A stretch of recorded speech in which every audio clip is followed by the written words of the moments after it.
Hey, Tommy boy. Hey, Kathy. Yeah, we just got back home. Mic check. Anybody? Can you guys hear me? We just got back. Literally like 3 hours ago.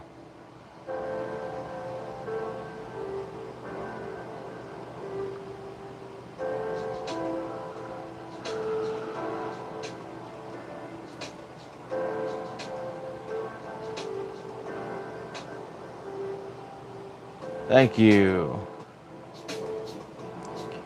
Yeah, I wasn't sure if I was gonna do this tonight, but I missed it on Friday, and I was hoping to do it then. Hello, Lisa.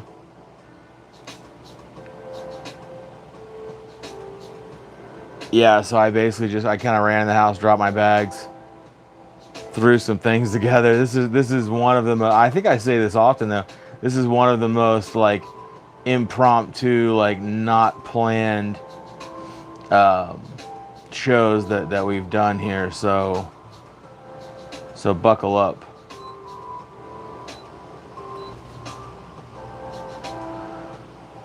Oh, thank you. I missed you guys. Had a fantastic time though on vacation. So no worries. You know, I got some cool stuff too. I'll tell you what, I gotta show you guys. Um, this is a statue in Helen, Georgia. And if you've never been, you gotta go.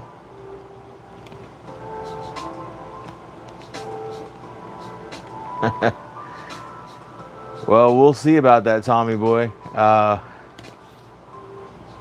Stick around. I promise you, one day this is going to be a very mediocre live show. I'm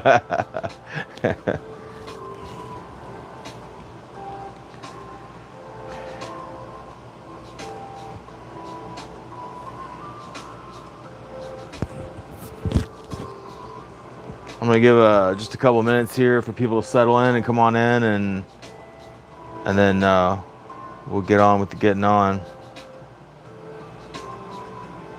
Yeah, we drove. It was 8.5 hours up to Hiawassee, and then that's where we stayed, and then we went to like Blue Ridge and Helen and Dahlonega, and it was great. A couple places we've already been, but it's worth revisiting, you know.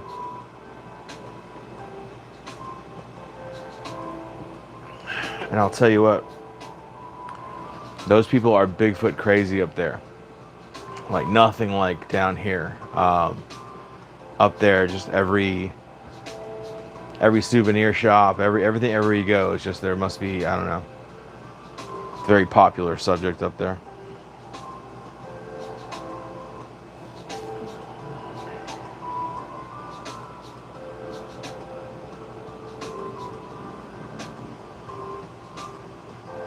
I like this statue because it doesn't have the typical face, you know, the ones that you see all the time with that kind of sideways view. Like this one's different. I like it.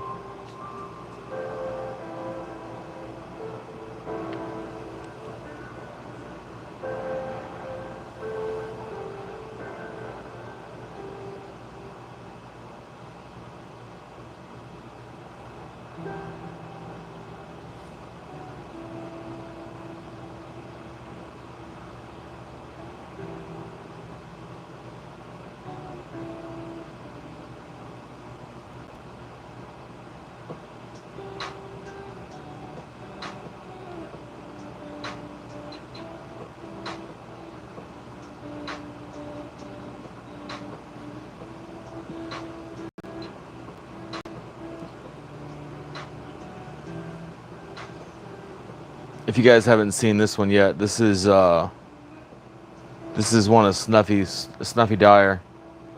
This is one of his pictures. Great picture. I think we can clearly see one creature, two creatures. This one obviously being the larger of the two, and then this one is maybe a juvenile or something.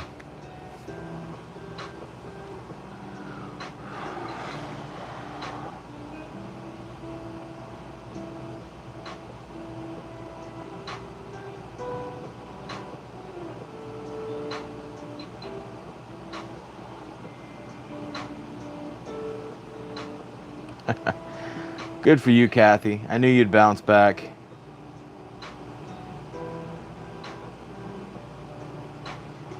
Yeah, Tommy, I remember talking to you briefly about that, like maybe last week.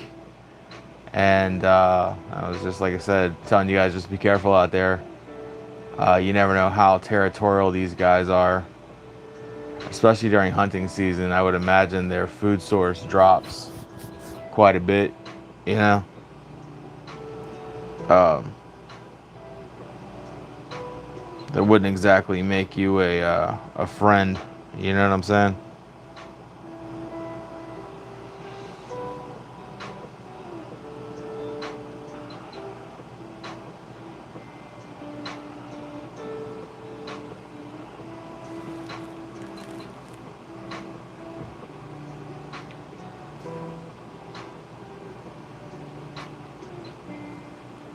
You see this guy right here? How crazy is this?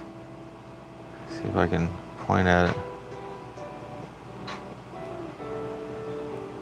This guy. You see his face right there? And he's got like no neck.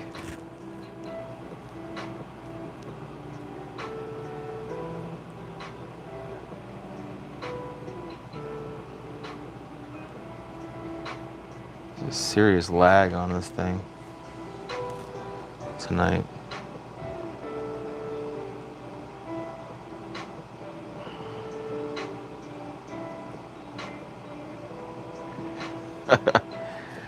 Well, Lisa, thank you for joining us. I think that's one of the most unique places that anyone has joined us from. Kathy has joined us numerous times from the woods, the Ocala National Forest, and now you're joining us from a casino. So, thanks for joining us.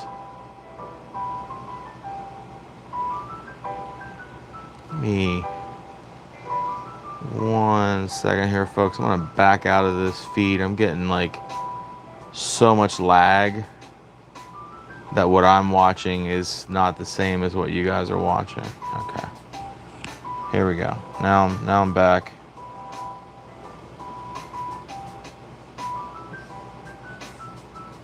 Damn it.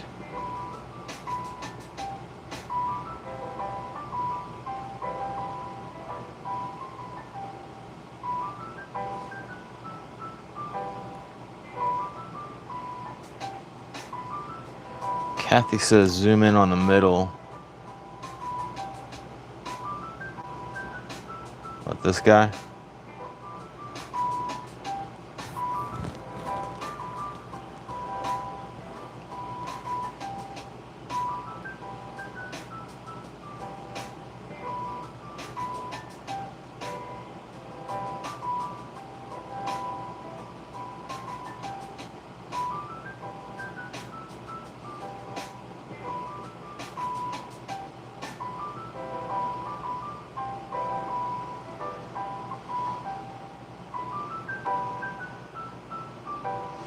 Yeah, I agree, Tommy boy. I think you really got something here. Snuffy's a good guy. I mean, he has a lot of pictures, and some of them are questionable. Some of them are pretty definitive, I would say.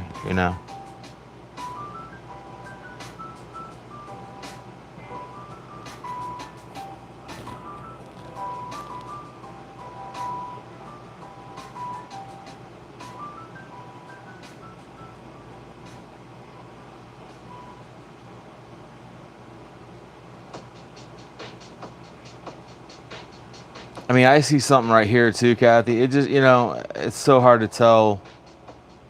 Like, see this face here with the long nose and the pointed chin?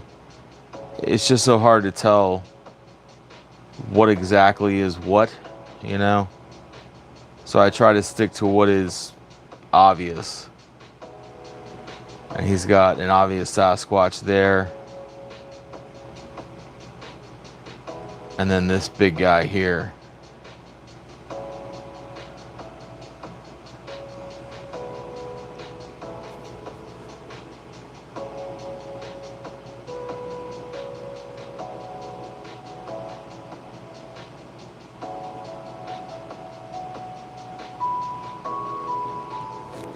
Hello, George. Welcome.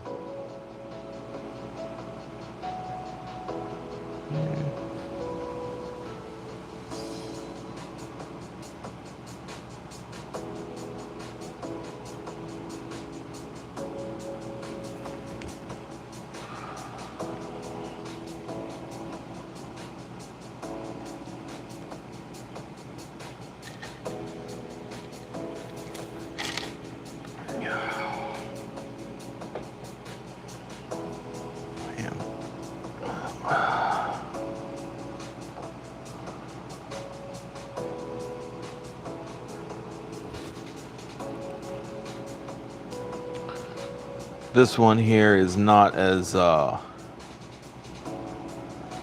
brazen as that one.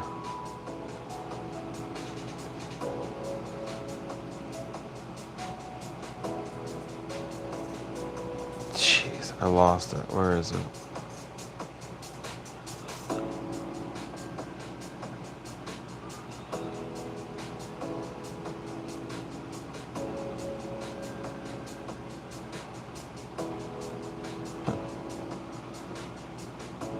This is Helen during Christmas, by the way, if you're interested. There was so many Christmas lights, it was crazy.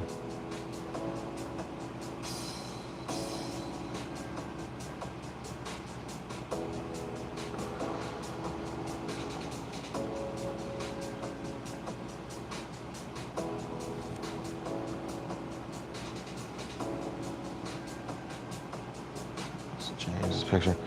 This one surfaced recently, and I haven't had the opportunity to dive into it yet.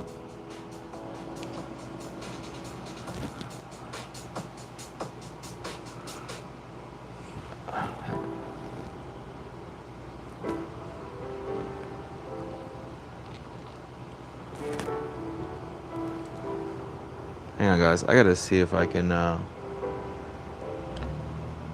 disable the chat in here because on this device. Haha. Now I can see what I'm actually showing you folks.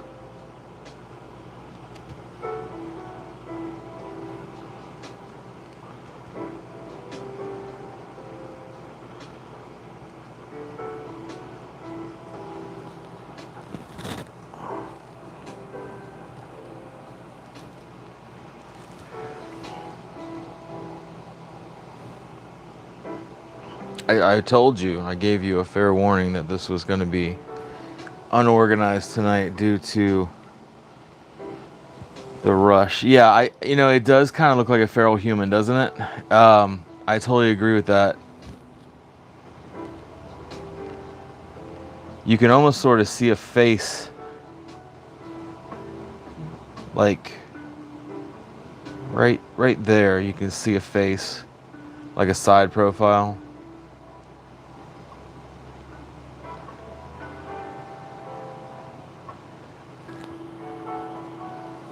I don't know. It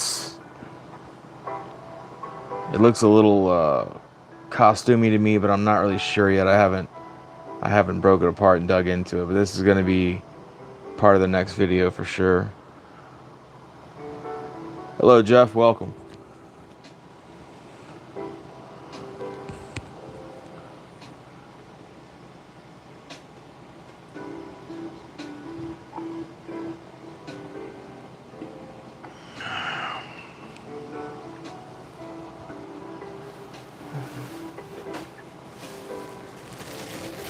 I don't know if you guys can see this or not.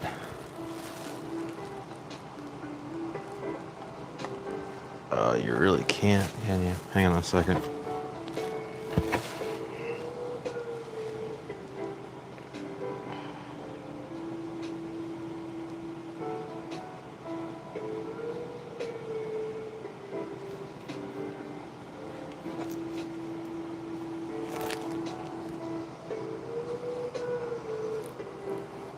See that?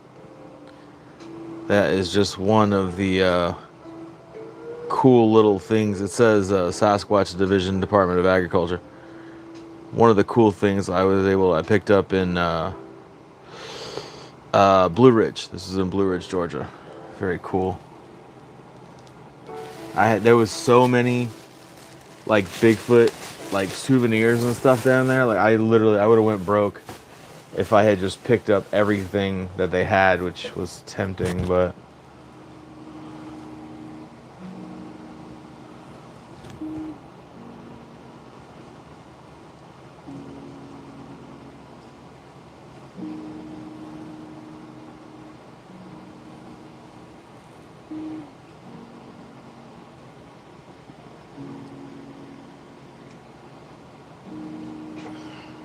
you know what's funny? I've never seen Land of the Lost. I've heard this like Shaka mentioned before. I feel like the odd man out. I have never seen this show. I think it was a little before my time.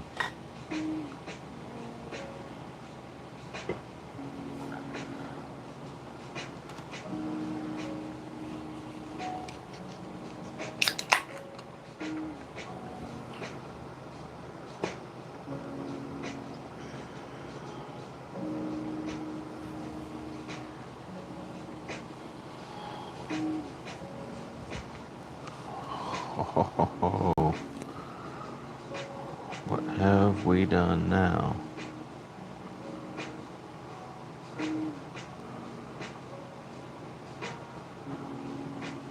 My goodness.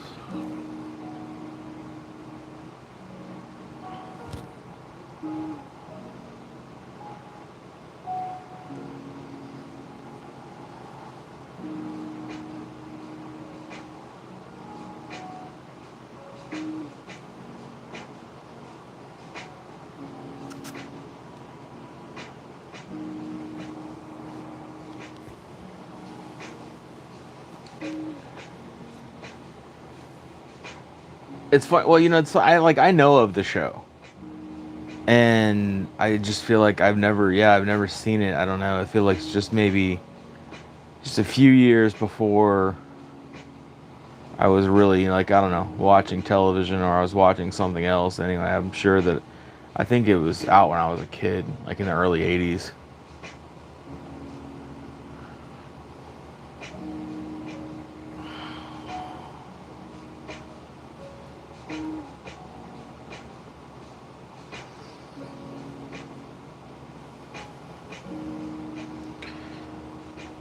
This is another picture that I find wild. Um, it almost looks like the jaw. It almost looks like a thylacine.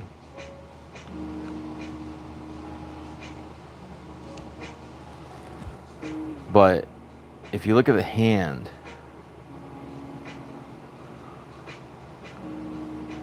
like the hand looks humanoid.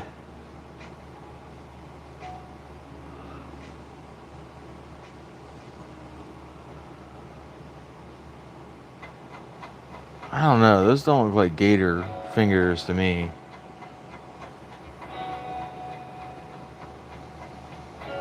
And it's got these weird little feet. It's got a hell of a tail on it. That's not a gator tail. I mean,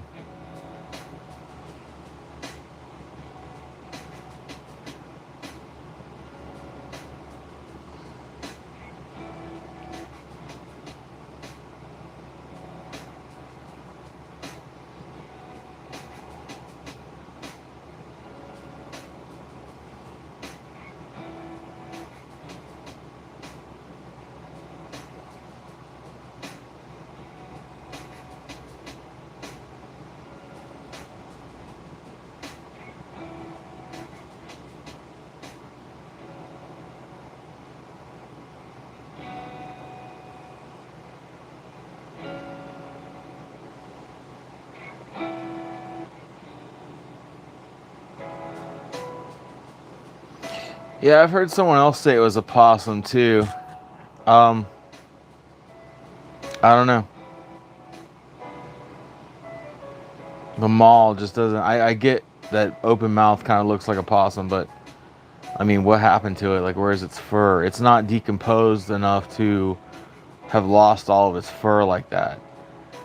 unless it just had some sort of mange or something. I don't know. I'm a little on the shelf with this one yet. I haven't had the opportunity to study it yet either. These are fresh pictures. If you guys ever watch a live show, these are pictures we probably haven't studied yet. So it's just throwing them out there as a live feed. No, I don't know where this was taken. This was one of those, internet pop-up pictures that no one seems to take, possession of. So it does, like I said, the mouth does look like a thylacine though, but I don't know what the paws of a thylacine look like, considering we haven't really seen one in, like 100 years. Not quite 100 years, but I don't know.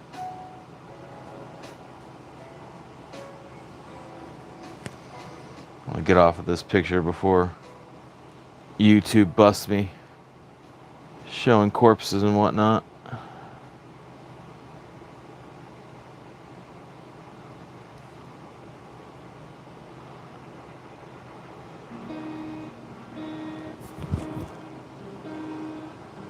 Hey, Sasquatch Omega, welcome.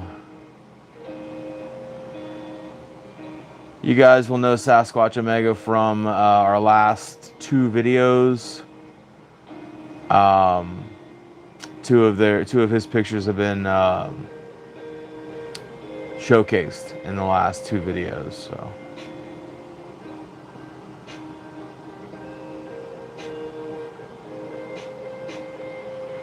DS Bama Bigfoot, welcome by the way. Thanks for joining us.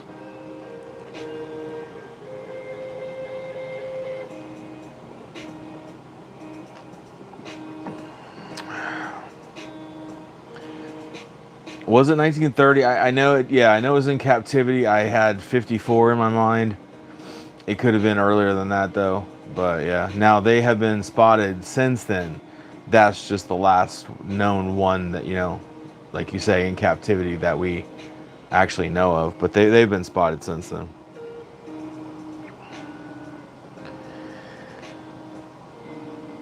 Yeah, Omega, we do these live shows. We used to do them every other week, every other Friday. It's a lot of fun. Everyone enjoys it. But due to some personal constraints, I could not keep up with that schedule.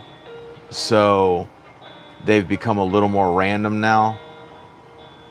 Although I do try to keep them on Fridays if I can. This one is totally impromptu because we just got back from vacation. So I just wanted to jump on for a while.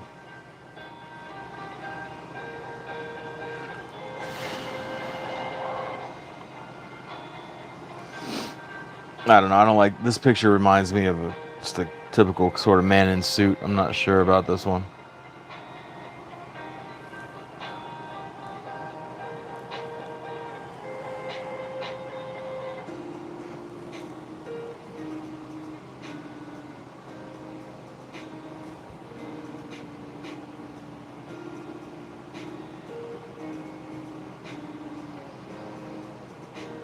Kathy, I think this was, I have this marked somewhere. I think this was that, what's her name? Jessica, I think, from your group.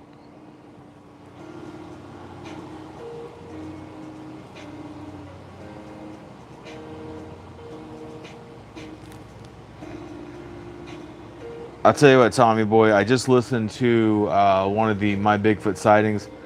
This guy, he wasn't an Australian guy. I think he was actually American, but he was in Australia. And he was just the kind of guy that would absolutely go as deep into the bush as he could and survive out there on the supplies that he had. And he came across two things in the same day. And the first thing he came across was a thylacine. And it ran away, And then the second thing, he tells this really amazing story about a yowie and about how their skin, their fur is almost fiber optic. Like it glistens and it sort of like takes on the colors that are around it. It's a really amazing story. But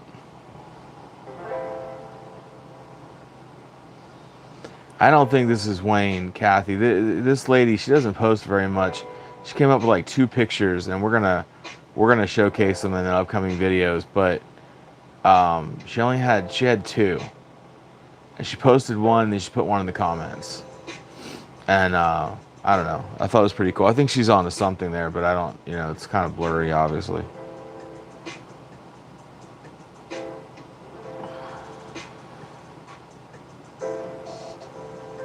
No, it's not Rollison.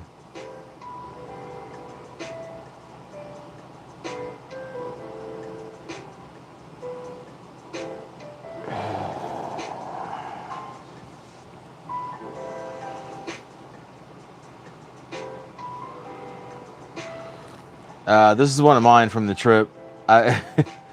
We snapped shots of anything Bigfoot related. It was just like, I don't remember which town this was in. I think this was in Helen, Georgia.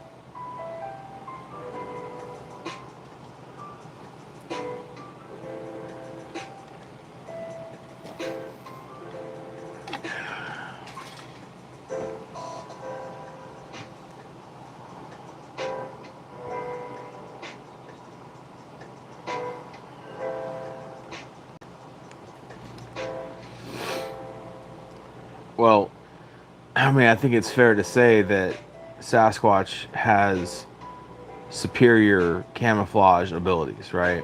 I don't like the word cloaking. It doesn't sit well with me, but I do understand that there's a camouflage, but it's more than just like a chameleon camouflage or like an owl camouflage. So there's something with their fur that's, like I said, it's almost reflective, you know?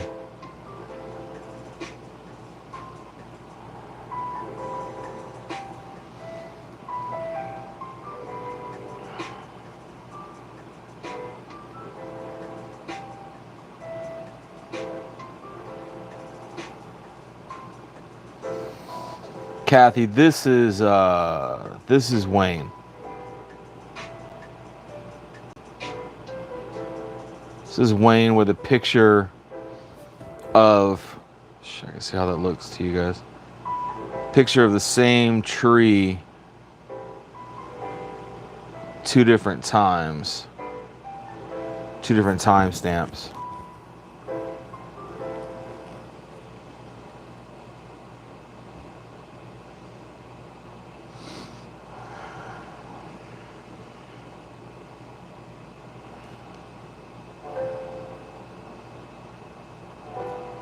That's a big creature right there.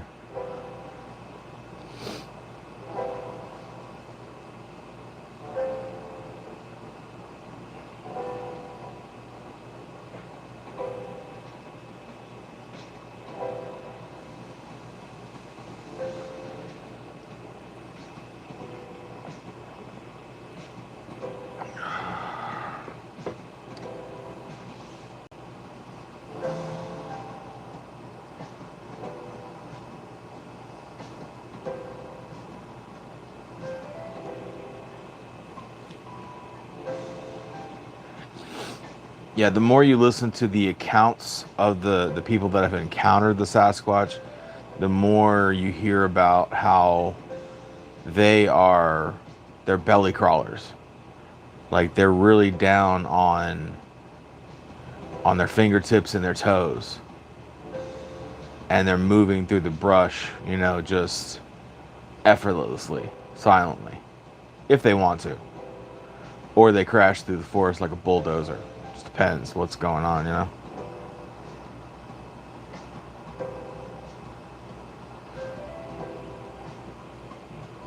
Did you guys ever do DNA on that hair sample? I know that DNA is expensive. I don't know how much that costs. And usually they come back with some ridiculous answer like it's primate. All right, well, thanks.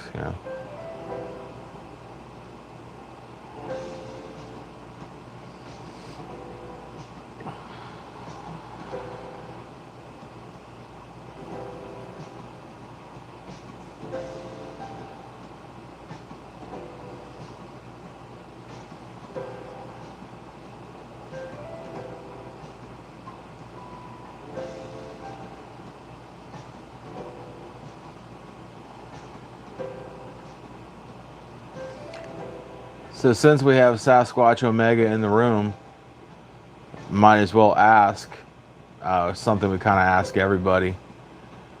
What is the Sasquatch creature?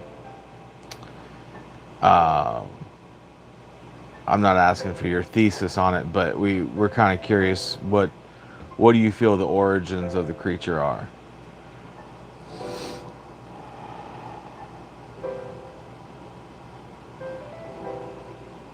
All right, Kathy, I'll have to check that out.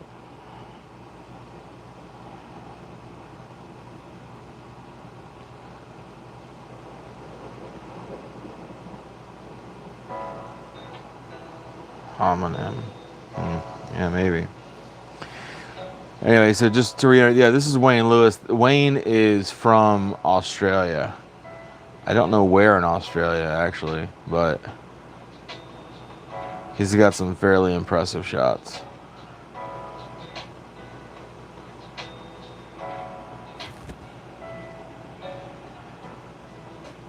This is Dennis Herstad. I'll tell you what, I am so glad that this guy joined the group. He's just got some amazing shots that, I don't know. I mean, for the Pacific Northwest, he's really representing, you know.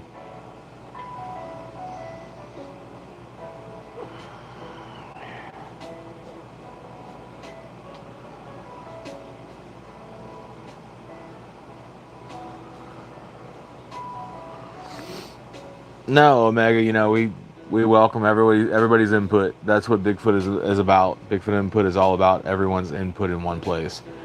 And with all the information, we're all going to learn, you know, we're all going to grow and become, you know, smarter in the subject that we all love.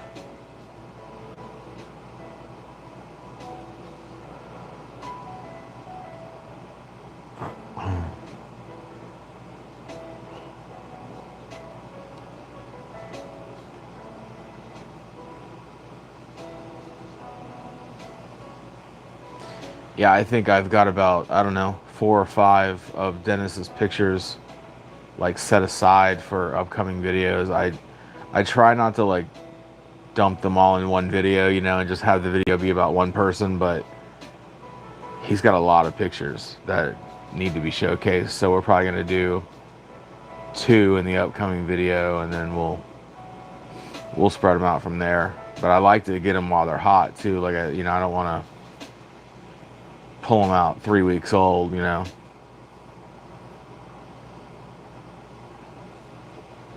Yeah, his stuff is crazy.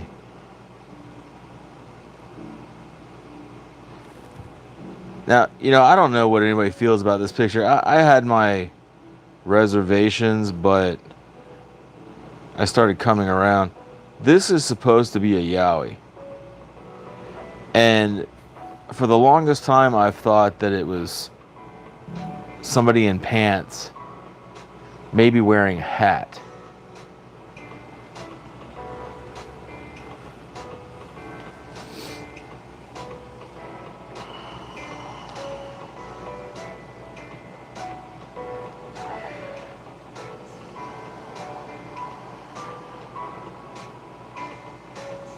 All right, you know what, Omega? That's a perfectly solid answer. That we don't know what they are, and that's true. I think everyone has their opinions, but we just don't know. So that's a viable answer. Yeah, right, Kathy? Yeah, he's got a walking stick, right? Okay. This picture is like being touted as a Yowie, but you're right. The walking stick is right there. And I swear he's got like, I swear he's wearing a hat, like a wide brimmed hat, you know, like one of the older guys would wear. Maybe he's wearing like some sort of flak jacket, and then the pants are lighter than the jacket.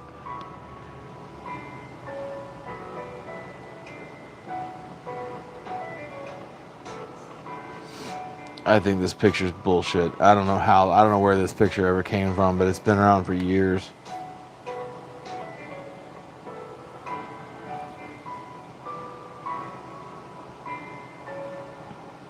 man, this is Brad Kidd. Talk about Australia. This is the Gold Coast. Brad Kidd, you can say what you want about the guy, whether you like his pictures or you don't. This is one of the most definitive pictures of a Yowie ever taken, in my humble opinion.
Oh, sorry guys, I had a quiet sneeze attack.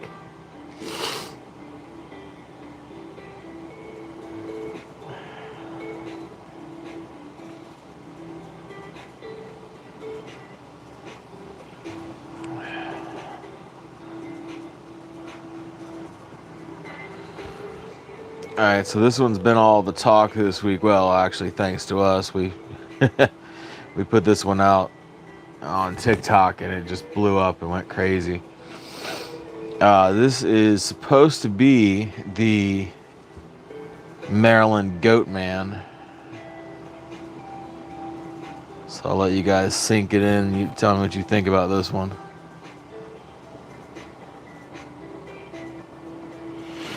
Yeah, the flu. I know so many people that have the flu right now. It's like, it's really going around. I've been fortunate, but we just came back from Helen, Georgia, and I mean, everybody up there was sick. Just a lot of coughing and sneezing, and I don't know. I usually have a pretty good immune system, and I can dodge stuff like that, but it was pretty bad up there.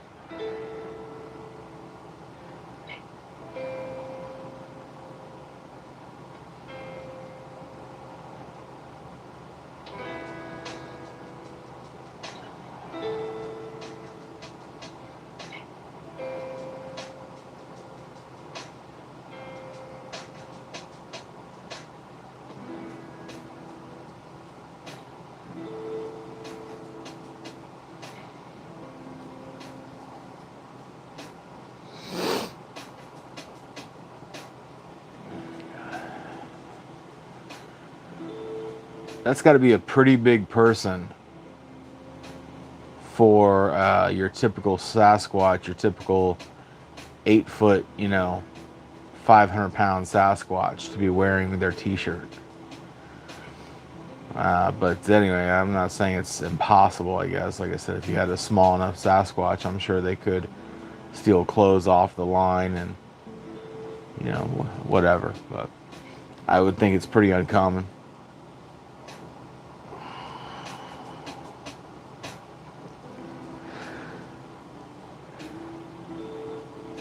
Oh, man. Tell you what, guys, a 9-hour drive took it out of me today. I'm tired.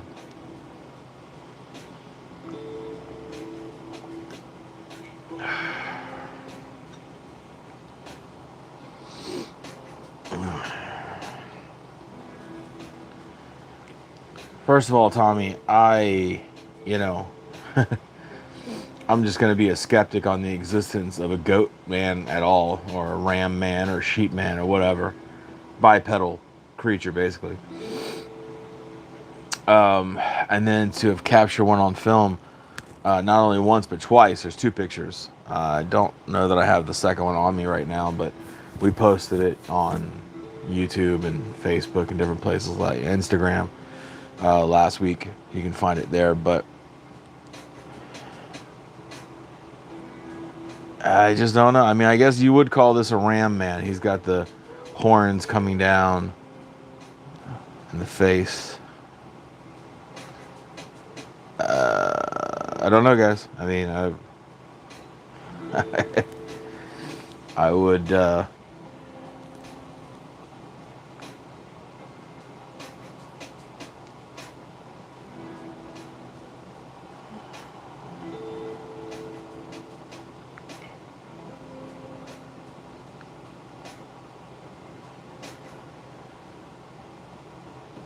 Yeah, we're kind of discussing whatever we feel like.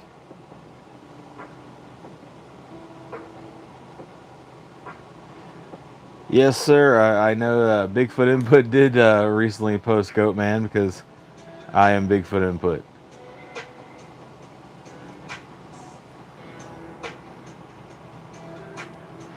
There's the second picture. I didn't know if I had it, but I do.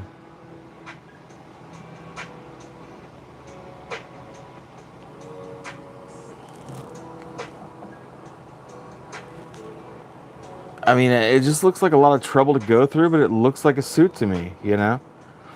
I tend to think that some of these people think that they're going to make a lot of money if they get a suit going and they get some, rare pictures. Maybe they all wind up on the news or, I don't think Getty Images is buying these photos though, and I don't think these guys are making a lot of money, but I think that they will.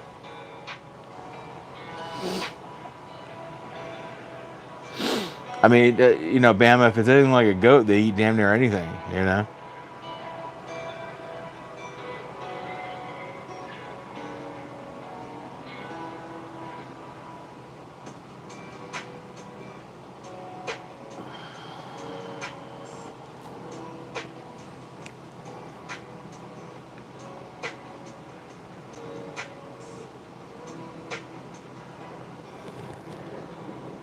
This is another one of Dennis's.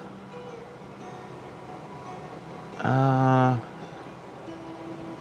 don't love that picture. I'm gonna move on, but I gotta break that picture down first. I don't want to do it live. Here, this is one of Dennis's. Man, what a fantastic shot.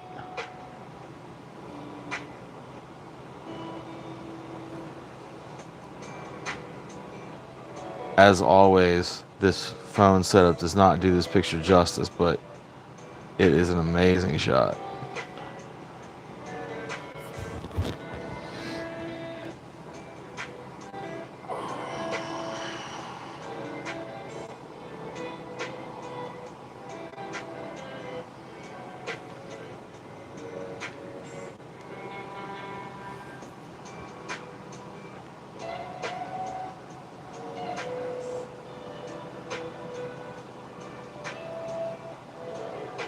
It almost looks like he's got a juvenile on his shoulder.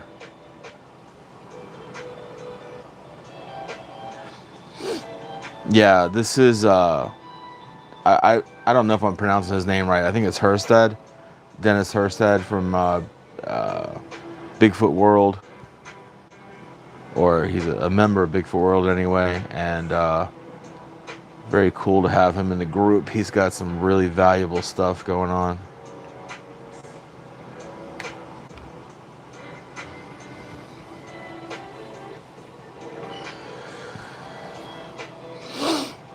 I'm gonna let this picture sit for a minute. It's so good. I'm gonna zoom out a little bit. Does it look like he has a juvenile sitting on his back? Whether you can see its face or not is not really important, but it just looks like a little round head.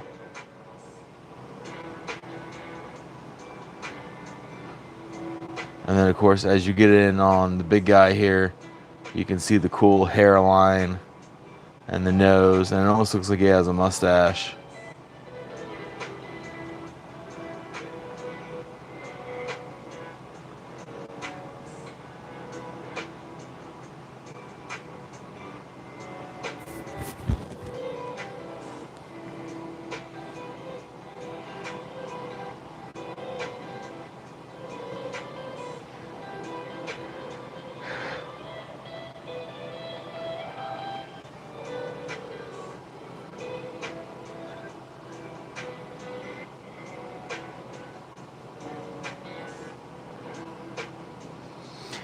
Omega, I appreciate you, dude. I appreciate all the hard work you do, and we enjoy your Facebook, and we are pulling pictures from your Facebook to to showcase on the channel and let everyone know what you're doing. All right, so we appreciate all your hard work, and go get your Christmas lights up. Don't end up like Clark Griswold in the bushes, man.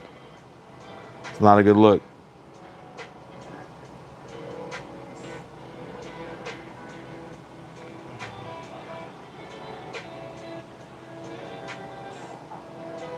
Well, y- yes, sir. You yourself as well. Bodie, keep it respectful, dude. Keep it, hands above the table. We're not here to insult anybody. Um, Opinions are opinions, obviously, but yeah, we don't really tolerate rudeness. It's unnecessary.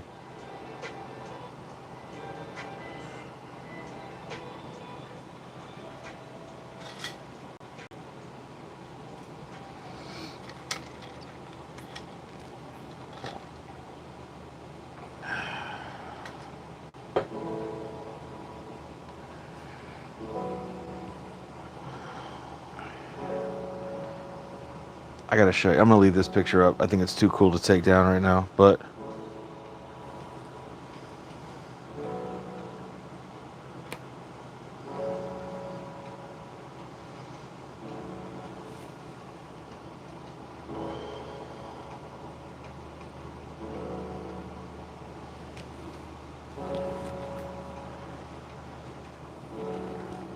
let's see if I can show you guys what I got.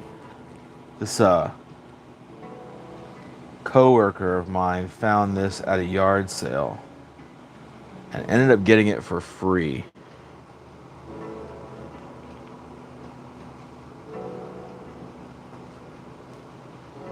Do you guys remember Leonard Nimoy's Mysteries of the Unknown? Mysterious. This is the Mysterious Creature series.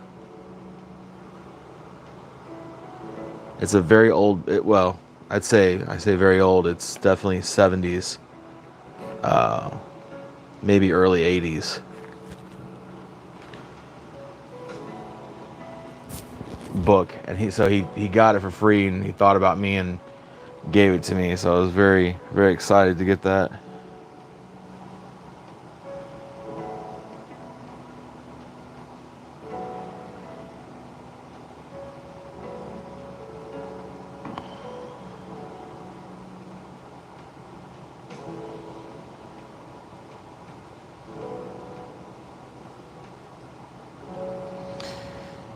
I don't think so, Omega. I will go check it out right now. That's on your Facebook, right?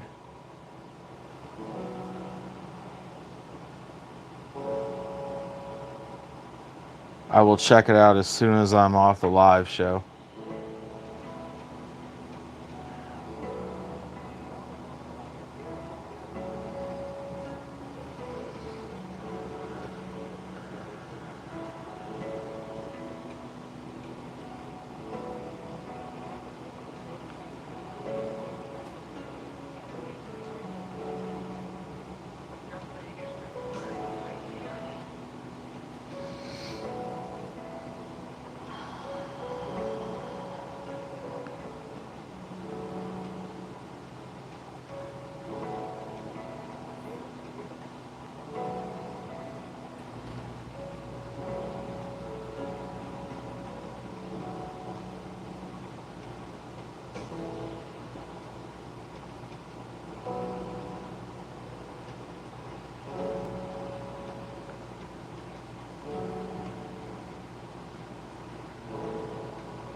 Thank you, Kathy.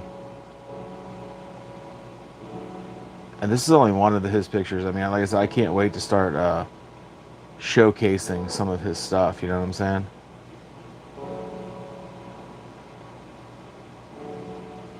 He's got multiple pictures.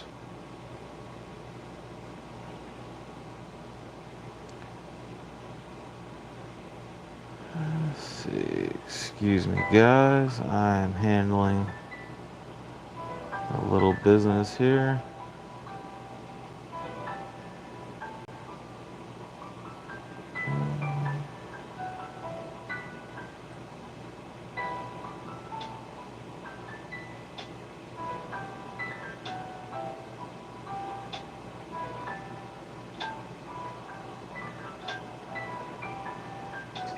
their fur is almost fiber optic.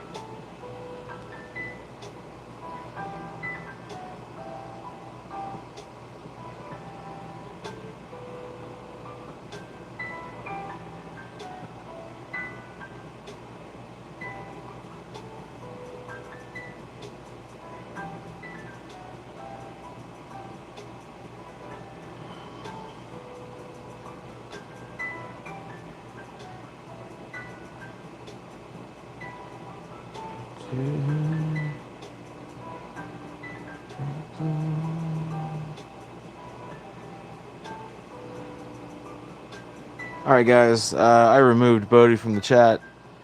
That's just not the kind of energy we need here. Too confrontational. No good reason. So,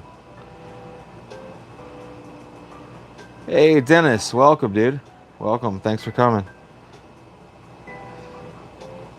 Hobbs. You. Thank you, my guy. I really appreciate your contribution, dude. Seriously, you're awesome. Thanks for supporting the channel.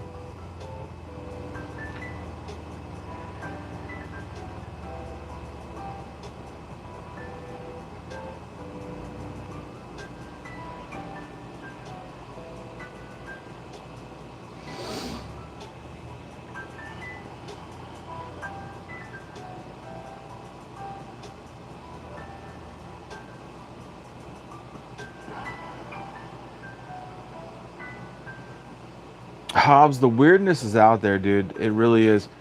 And I'm gonna tell you, man, I've been seeing it more and more with these photos that the Photoshop is really starting to stick out. But a lot of people are using the AI now, and the AI is getting harder and harder to suss out. But AI still has a problem with fur and hands. So you just gotta, the devil's in the details, so they say. You gotta just, stay on it, man. I mean, it's tough. It really is, especially doing what I do. It's like with the introduction of AI into everything. It's getting hard,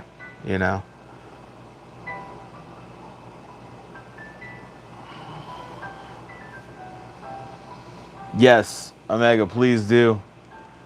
Bigfootinput at gmail.com. If anybody has anything they need to email to me, picture-wise, links, whatever. I'm going to show you guys. This is off topic. I'm going to show you guys some AI, though. This is on Amazon. So they're selling these hats, right, on Amazon. Look at the girl's hand.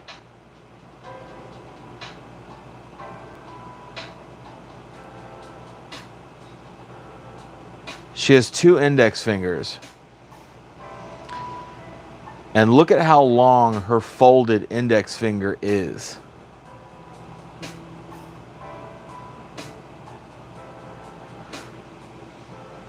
Look at how long her middle finger is.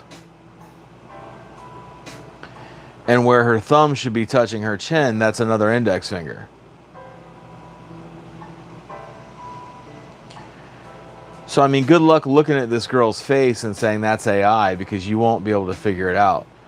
But little details like that, like the hand, that's weird.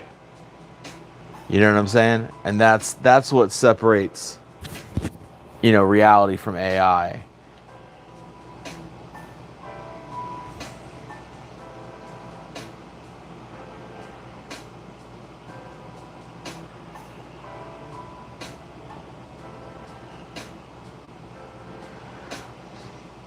So, Dennis, we were talking about you earlier, man. We were showing some of your photos. I've got about, I don't know, I'm going to say 4 or 5 that I've harvested from Bigfoot World. And we're excited to be able to showcase them on our upcoming videos. This is another one from Wayne Lewin from Australia. I cleaned this picture up a little bit for him, but I asked him if he could send these pictures in through Just upload them instead of taking a picture of a device. And I don't know, he might have been a little offended by that, but I was generally trying to be helpful with him and tell him how it would work out better if he did. So hopefully he gets that figured out soon, and we can get some clearer pictures of this creature.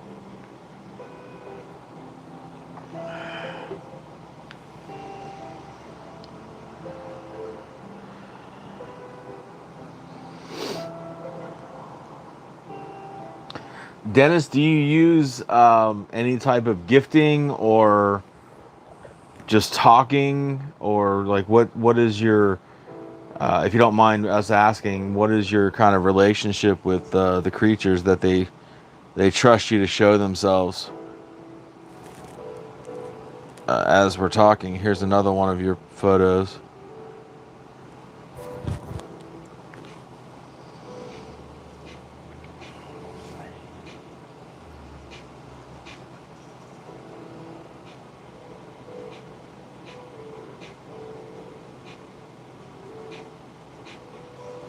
So Hobbs, if I get any like super questionable photos, can we send them your way and get an opinion on them?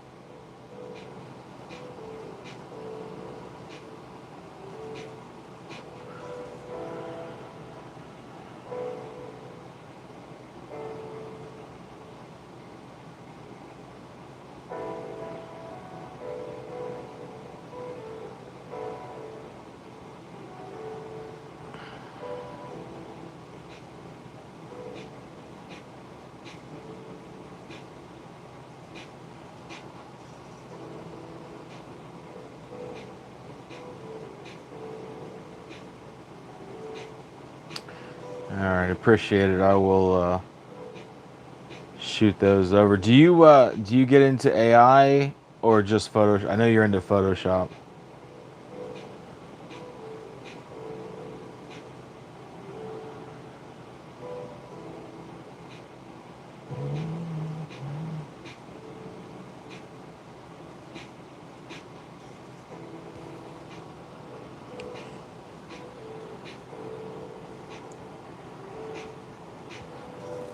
The guy that was just in here that just left, Sasquatch Omega, this is one of his shots.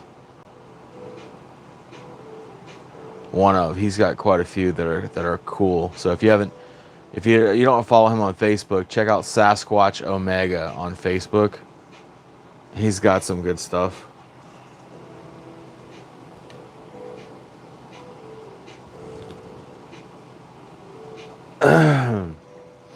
AI is getting terrifying.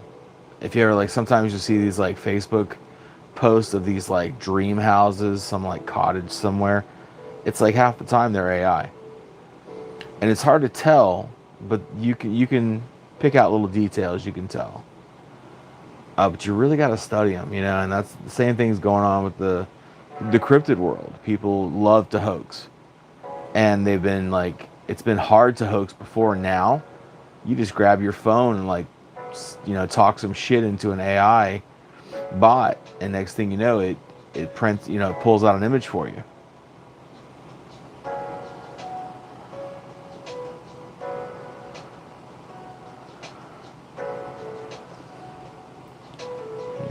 Chocolate chip cookies, man, I'd come out too.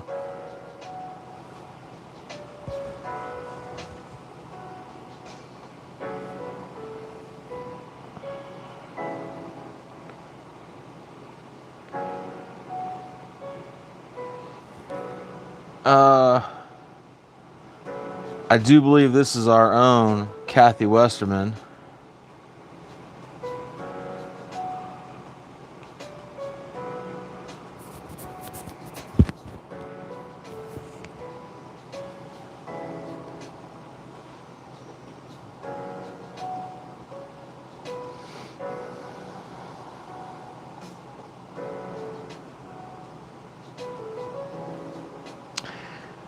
Kathy, I think that Miguel just posted these on Bigfoot World tonight.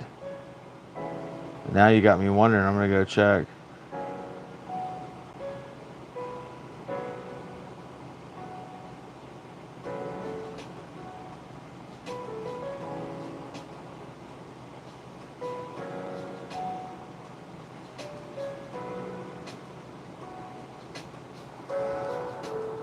Okay, so he says that this is 2020,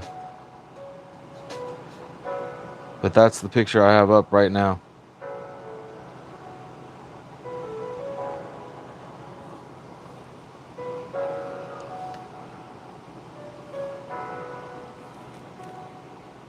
Hey, look at you. You've taken so many pictures of Sasquatch, you don't even remember them all.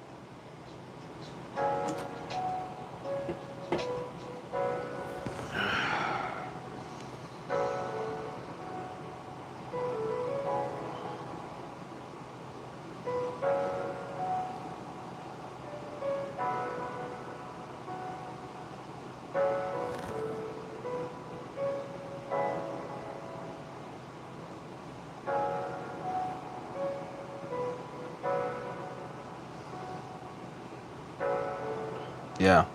So I've got a little DH down here at the bottom so I remember where they come from, but this is also Dennis's picture.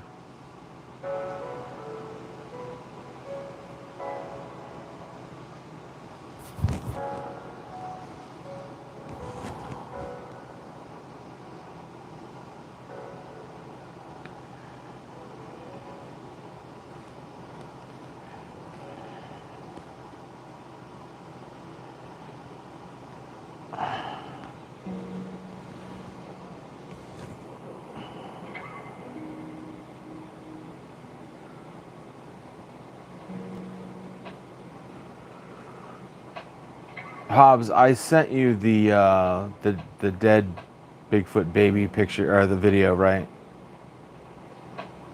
I want to get like a little excuse me, mailing list going on of exclusive content, but I have not done that yet, so I just want to make sure.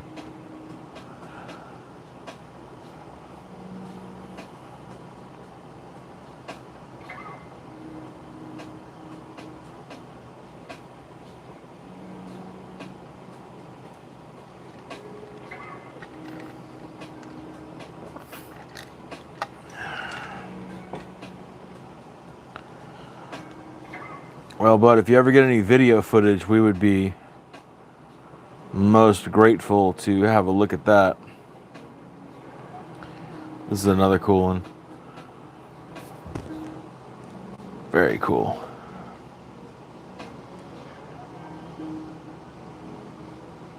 Yeah, Mr. Midwest should be here for this conversation. He would love these pictures.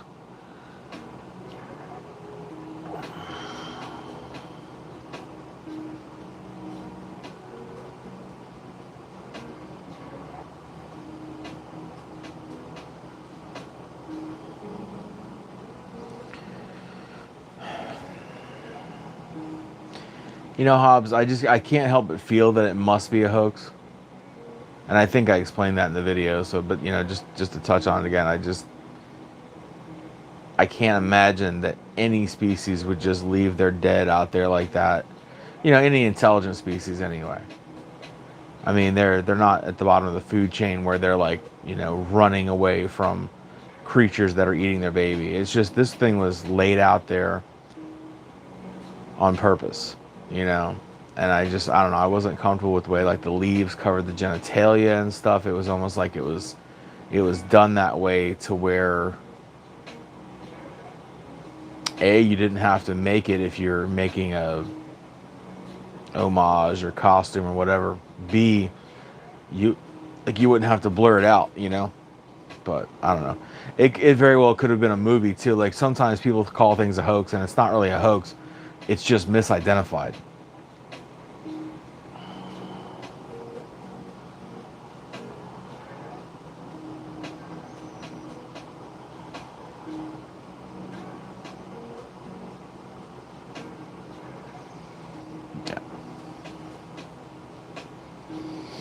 Yeah, Tommy Boy. I did send that to you as well.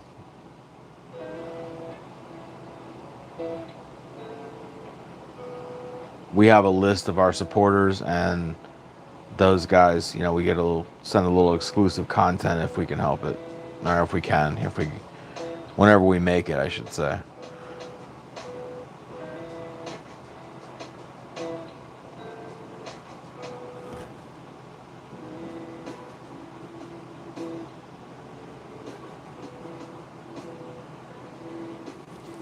I don't have this one marked, but I I'm guessing this is Dutchy Beliefs. I'll have to go back and double verify that, but this just looks like her stuff. So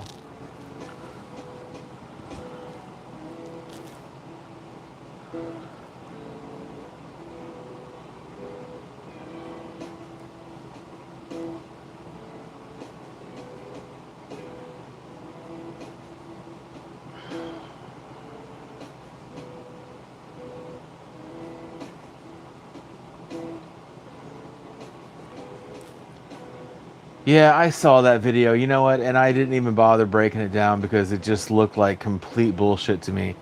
I was like, I don't want to be bothered. And every time you bring up something, even like I'll do videos on things that are questionable, like that creature with the really long front arms. I had no intention of pushing that out there as something that was possibly real. But man, the amount of effort that had to have gone into faking that thing was just impressive. And I had to do a video on it, and so but that one, it was easily fakeable, and it didn't look good at all. So I didn't bother.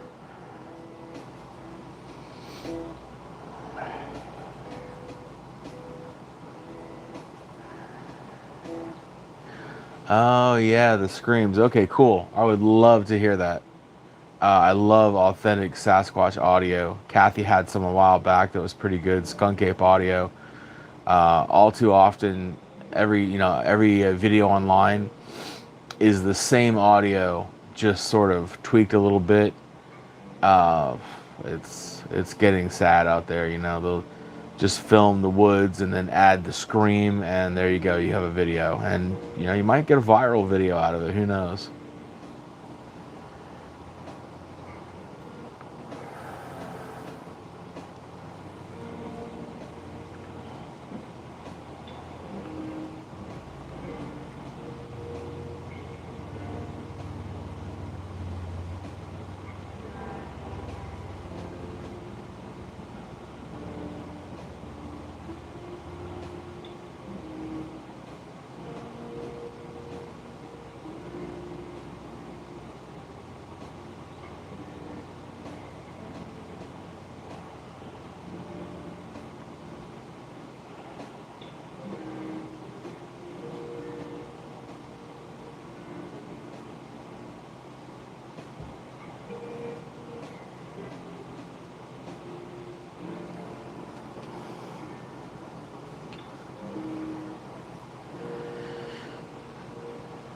Jeff, I don't know the answer to that question, frankly.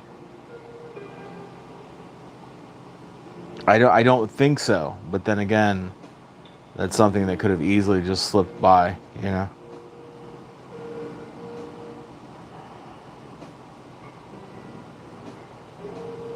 Brandon, welcome.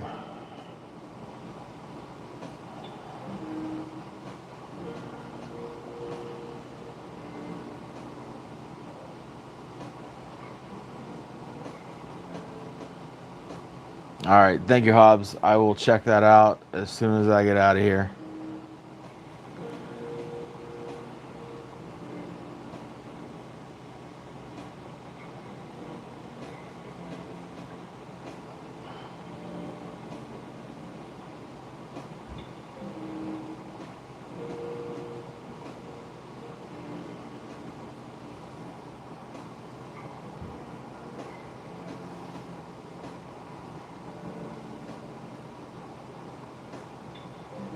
Welcome, Dimitri. I personally have heard many stories about ghost trains. I mean, I have never experienced such a thing, but I've heard people talk about the lights of trains, the noise of trains. And I don't want to jump into like anything too stupid crazy about like, different dimensions or time travel or whatever, but I'm just talking about if a train travels the same track, consistently, if there is such a thing as residual energy or, something like that, then maybe, yeah, maybe we're experiencing some of that residual energy of a train going down a track when it's not physically there. I personally just think it's possible.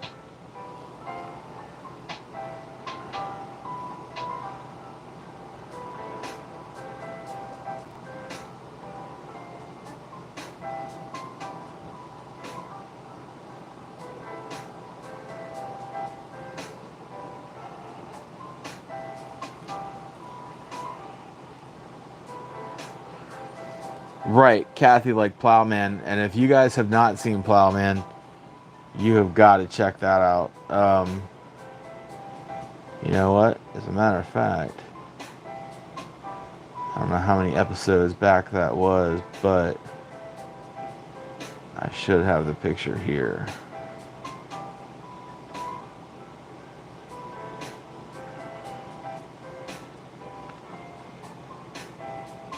You ever get to the point where you have so much crap in your phone and then you want to like find something and it's just like, no, it's like a treasure hunt.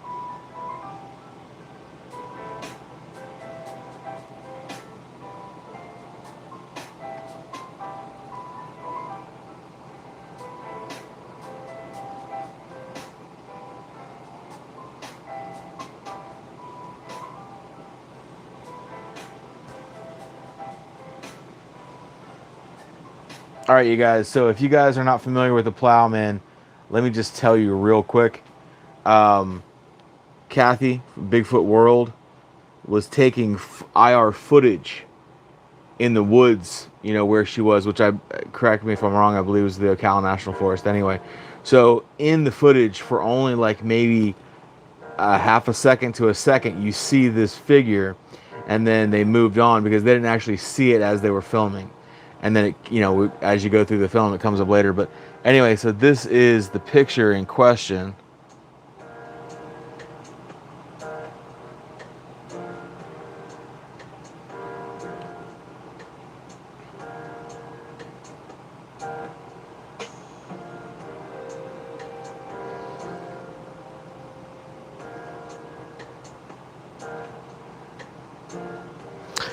And then we felt the need to go ahead and do like a side-by-side comparison.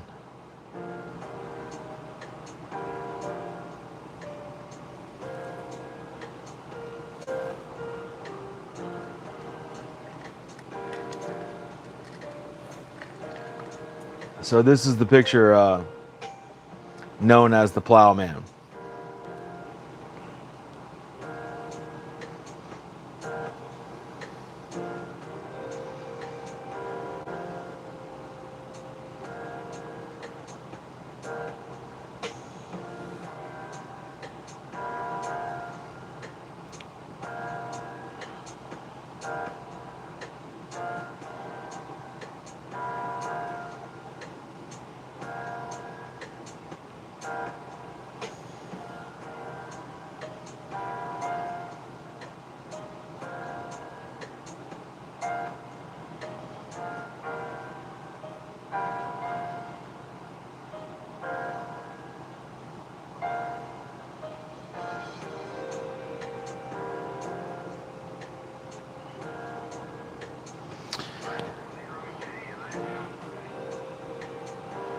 So yeah, I think that's a very cool picture.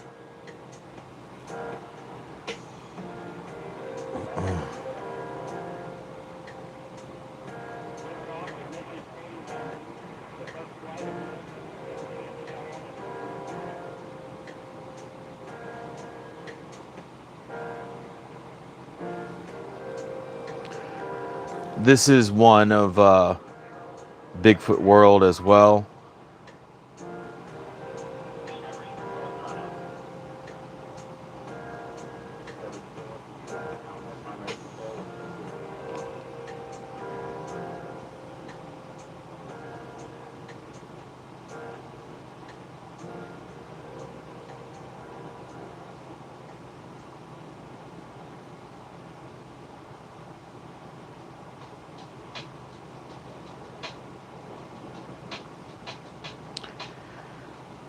So, Hobbes, is that related to the Adam and Eve theory, where the poles are shifting? I heard a little bit about that.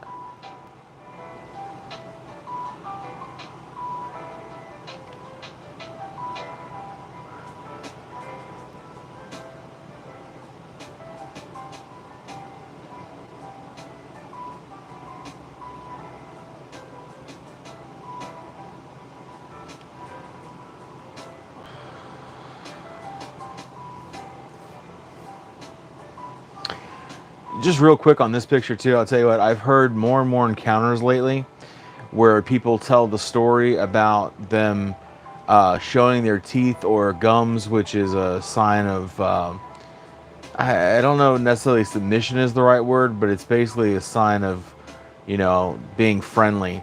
Gnashing of teeth is different than showing gums. I know it's a fine line to walk, but anyway, so the general consensus out there is that the Sasquatch have really nice teeth, like white teeth, and this guy here, you can see the bright white teeth.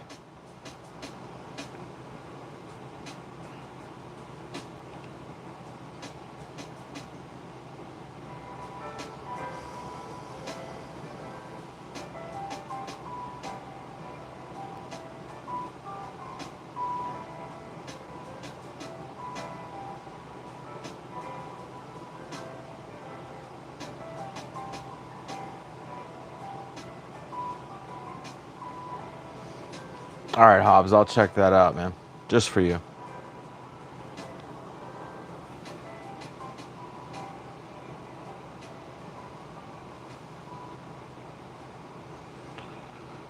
I do believe I got through all the pictures. So I want to show you guys something cool.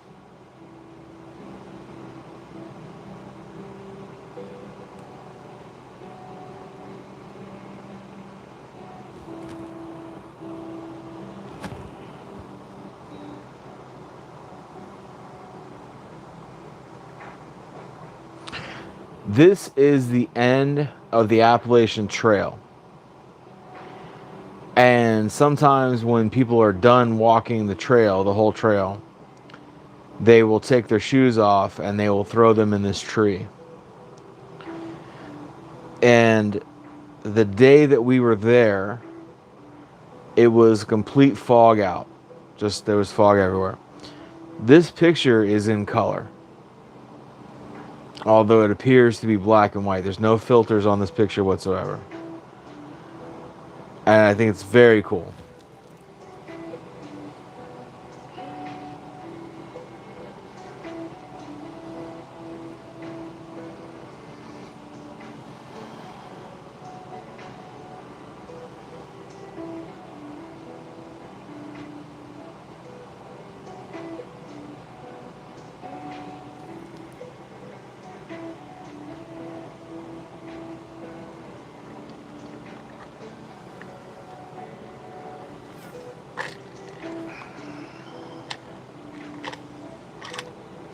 You know, Brandon, I met Scott Carpenter. I met him in Tennessee at a Bigfoot conference. And he was a really nice guy. He was very nice to me. So I have nothing negative to say about the guy. Although him and I, our opinions on this existence of the Sasquatch in, whatever realm differed, but everyone can have varying opinions. That's fine. But anyway, him and I didn't share the same opinion. But nice guy though, real nice guy. I like Scott. Rest in peace. Yes, sir, Jeff at Gatlinburg. flock of Adidas. That's right. Yeah, he did catch some weird stuff. I'll give him that.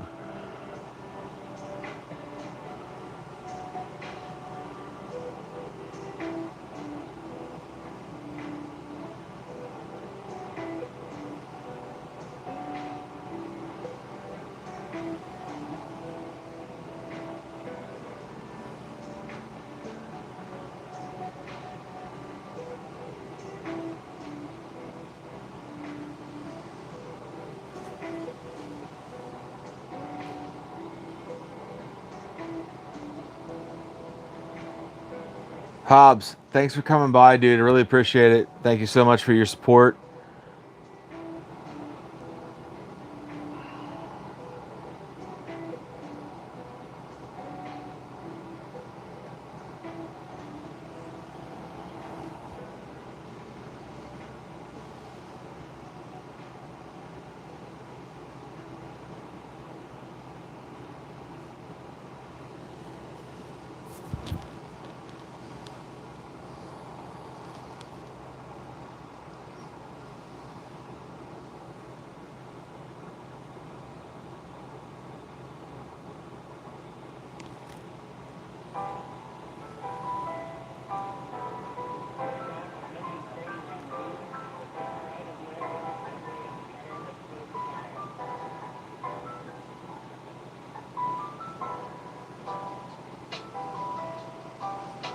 I'll tell you what, I don't know if you guys have ever seen this video, but this is one of our videos. I'm gonna show you the thumbnail here. This is the thumbnail. It's on this channel, and it was probably about, not quite a year ago, but Q and I were in Savannah at the Lowe house. The Lowe, her name, the Mrs. Lowe, she invented the Girl Scouts, right?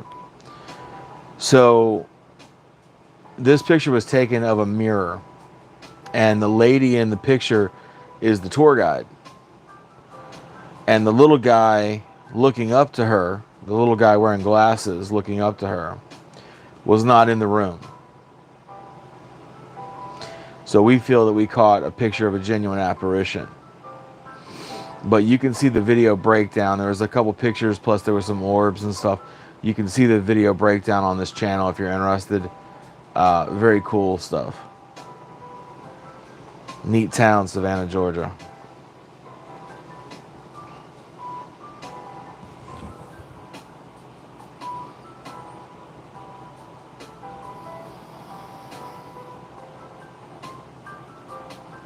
Yeah, welcome, Nicholas.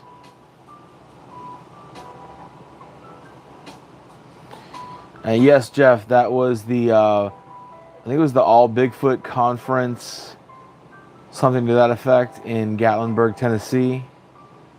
That was about three years ago, maybe coming up on 4 years ago.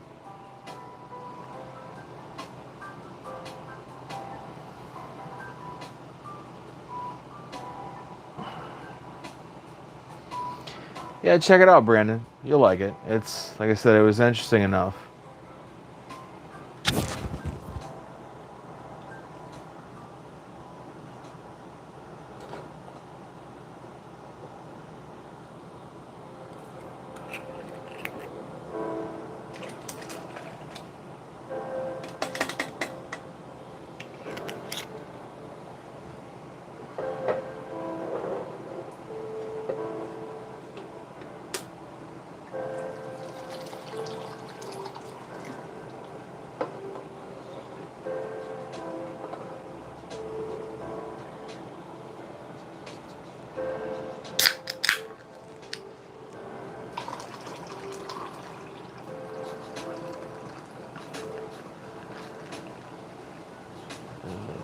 Making a drink, don't mind me.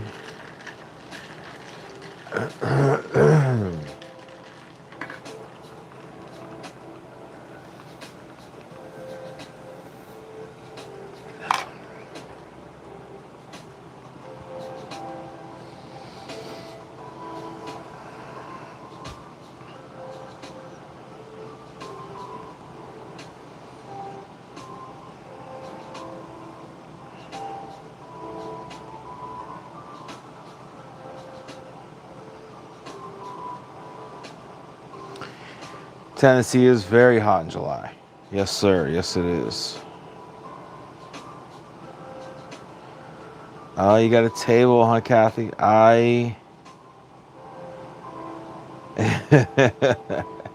Nice. I hope to be there this year.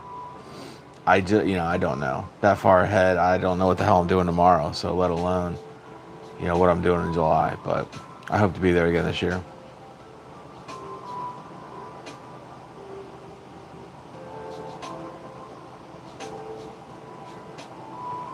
Dennis, this picture is from a guy named Abe Sias. He's big in, he posts a lot in Daryl's group. Daryl's group being Bigfoot believers and other creatures, I believe is how it goes. Um, yeah, he posts a lot over there. He's got some interesting stuff. Although him and I don't see eye to eye on things, I still think his content is interesting.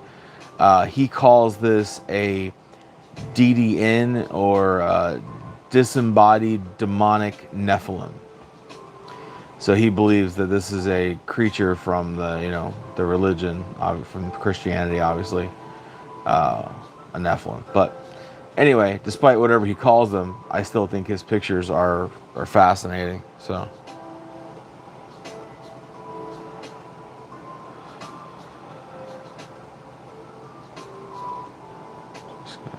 Is this the original?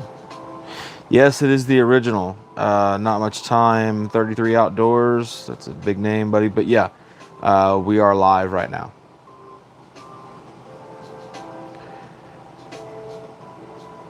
June 8th. Okay, yeah. I'm going to do my best. Like I said, I mean, it's kind of out there where it is out in Ocala. It's kind of a drive. And then, you kind of got to have time off. And it's like, I think it's on a Saturday usually, so that's a whole other ball game. But anyway, I'll see. I'll let you know if I can make it.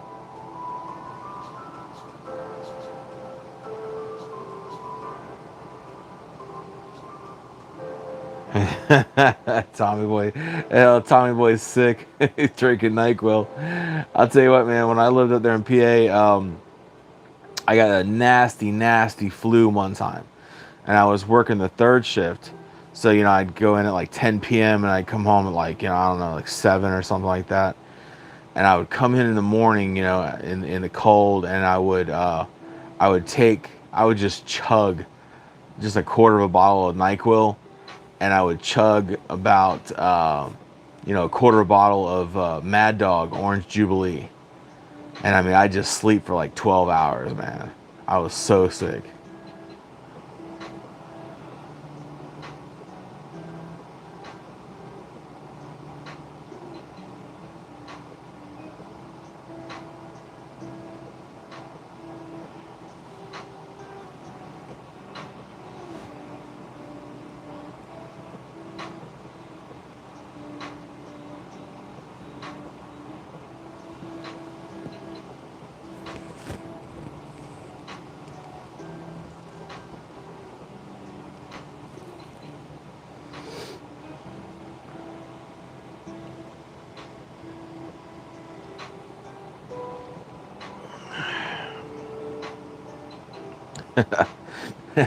Mad Dog was good. Hey, Mad Dog Orange Jubilee was not bad, and it would knock my ass out. So.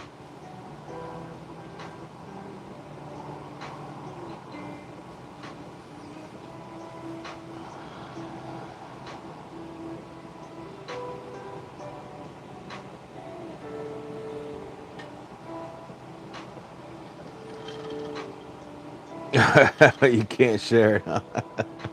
Maybe safer that way, Kathy. Maybe safer.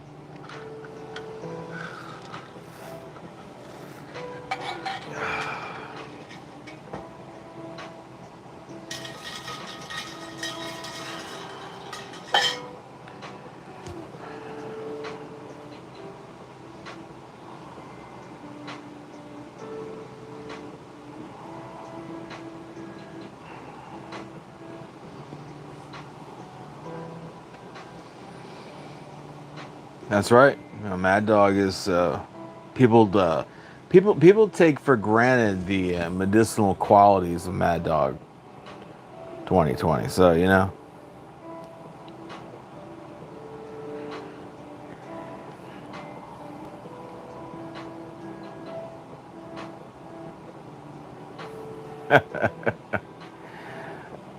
Be careful, Kathy. It might be a draft.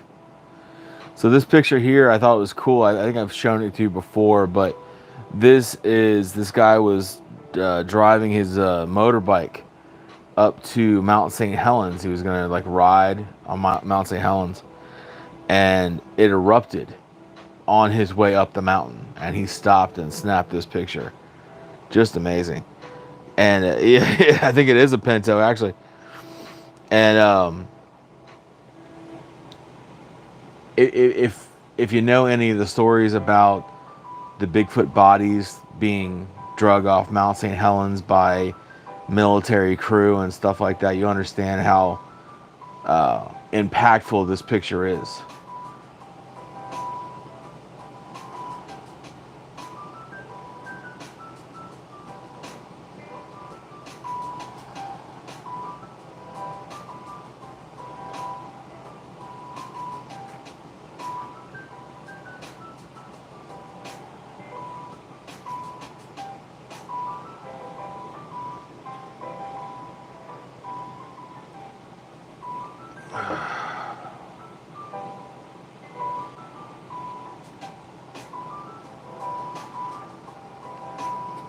Yeah, exactly. Huey's. That's exactly right. They took Huey helicopters up there, and they were pulling Sasquatch bodies out of the ash. I assume because they didn't want them to be found, and then that would be a whole discussion that would have to be had by the scientific community when the U.S. government, for whatever reason, is not ready to have that conversation yet.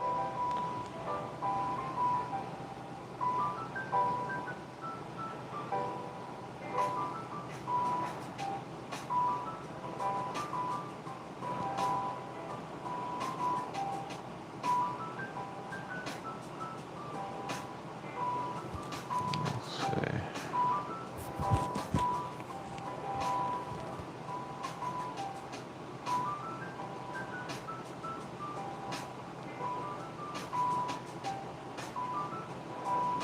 Come on.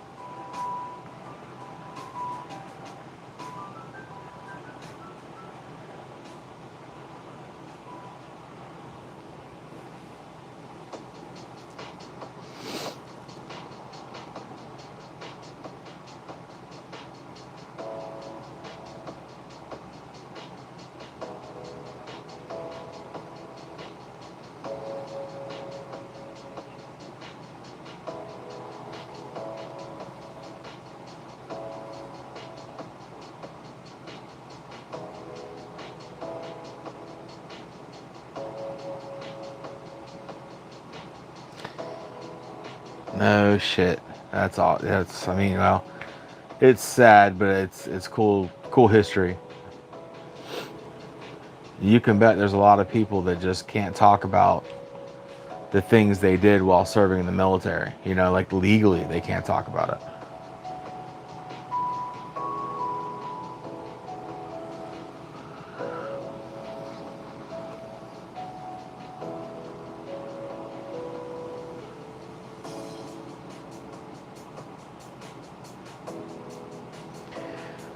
Yeah, Nicholas, you're probably talking about Les Stroud, Survivor Man, who was in Romania and accidentally caught the Sasquatch over his shoulder.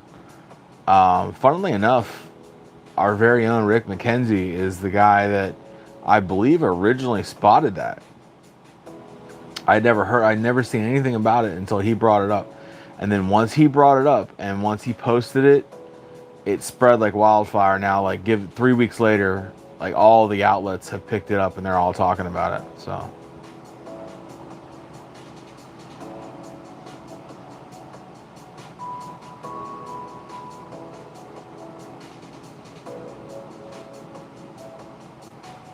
yeah, like I said, if you go and check on Bigfoot World, and I believe he spoke about it on the Bigfoot Input Facebook page too. It was a while ago. I mean, he brought it up. He was the one that spotted it. It's a crazy find. I still am a little shook by it. I'm not really entirely sure what to say about it. I'm a big Les Stroud fan. Like, I love Survivor Man. It's one of the greatest shows I think that we have available to us. But to see it, and he did a whole Bigfoot series too, which had nothing to do with that Romania episode that he did, but he did an episode with Todd Standing and Scott Carpenter and these different guys. Just a fantastic series if you haven't seen it.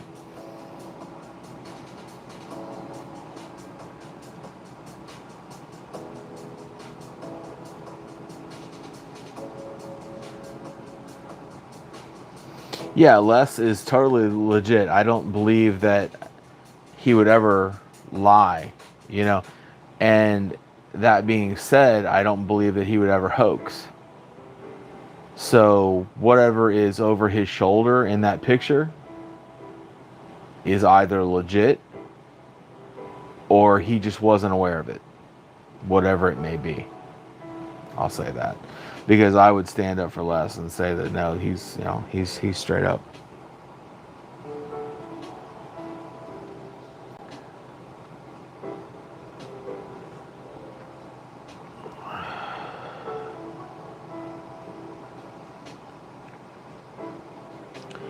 I tagged Les Stroud in that in that strain, that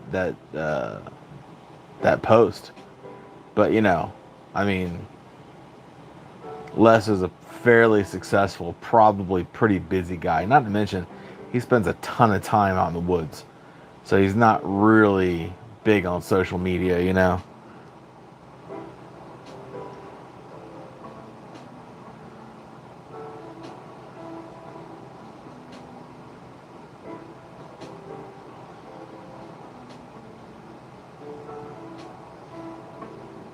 If you ever listen, go back and watch some really, really old Joe Rogan, which, Joe Rogan doesn't believe in Bigfoot anymore. Whatever. Loser. I still like the guy, but I'm kind of pissed about that. But anyway, so he did an interview with Les Stroud. And they were just sitting around drinking Guinness. And he's like, would you tell us a story? And Les was like, you give me another one of those Guinnesses, I'll tell you. So he gave him a beer. And he's talking about how he's in Alaska.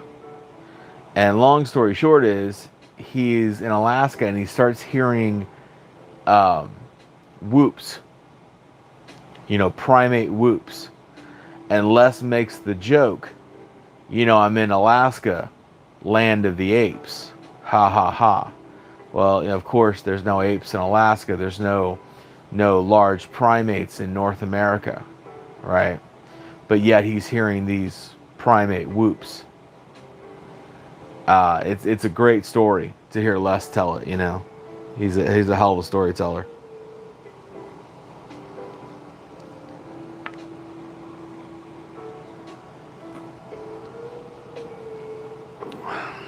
Yeah, Tommy Boy, this picture is wild. I'm not entirely sure what to think about it.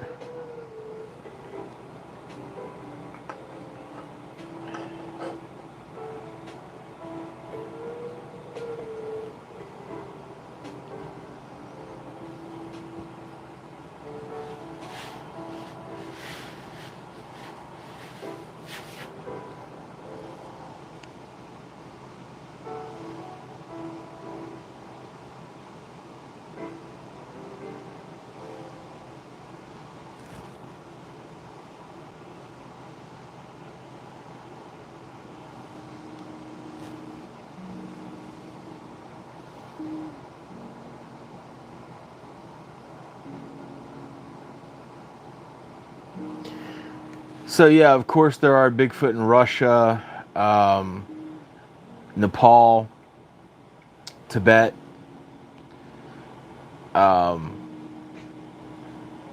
Even the Chinese claim they have urine, which is basically a Sasquatch. But Europe, it's funny thing about Europe, like France, England, Ireland, Scotland. There's very little activity in those areas. There's some. Not much though, but we have a friend, Kathy knows Dutchy beliefs, and she's from the Netherlands, and she has some really super impressive stuff. And I'm not like a geography expert. I don't know how far the Netherlands are from that central area of Europe, but I believe that it's fairly far away. But so there, I do believe that there are Sasquatch there in the Netherlands. And in fact, she gave a specific location at some point. But there's pods everywhere. There's pods here, pods there. So just because you're standing in the woods in Kentucky and you don't hear anything, you don't see anything, I hear it all the time. Like, oh, I've been in the woods my whole life. You've been in the same patch of woods your whole life, hunting deer, fishing, whatever. I get it. And you never saw a Sasquatch. Fine. But that doesn't mean that 20 miles away, there's not a whole pod of Sasquatch living there, a whole tribe of Sasquatch. So I just get sick of the argument of, well, I've been in the woods my whole life and I've never seen one. Well, that's because you haven't seen one.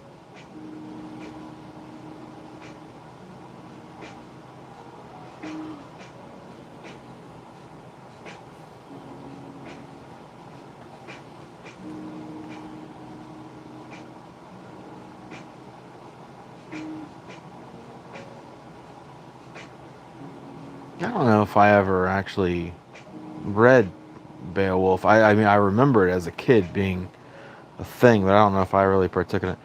Um, Give me a 5-minute pause for the cause, guys. I appreciate you coming by tonight, and I want to continue going on for a little bit longer if everyone's game. But I'm going to take a quick pause, and I will be right back. Talk amongst yourselves. Is Sasquatch interdimensional?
All right. Appreciate the patience. I'm back.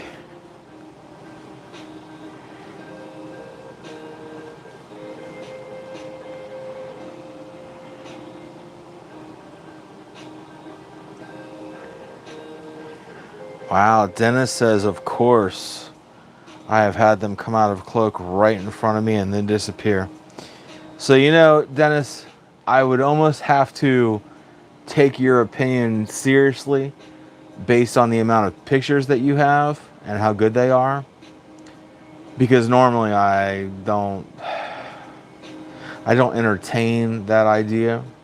But it is fascinating though that they they walk out into a snow field, and then all of a sudden their tracks just stop in the middle of a snow field, which is physically impossible.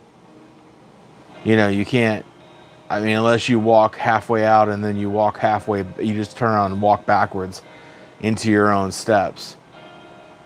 It's impossible. So it's fascinating. So I do ask that question and we play with that topic, but I'm not sold on that one yet.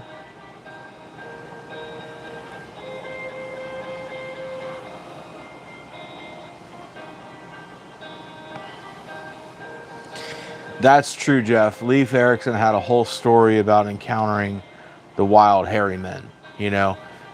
People far before Patterson and Gimlin, the Tibetan monks have talked about the Yeti for 400 years. Henry Hudson, you know, even oh man, help me out, Roosevelt.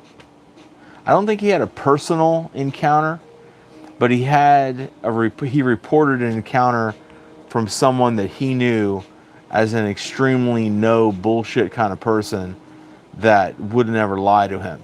Like one of his trustees encountered a Bigfoot.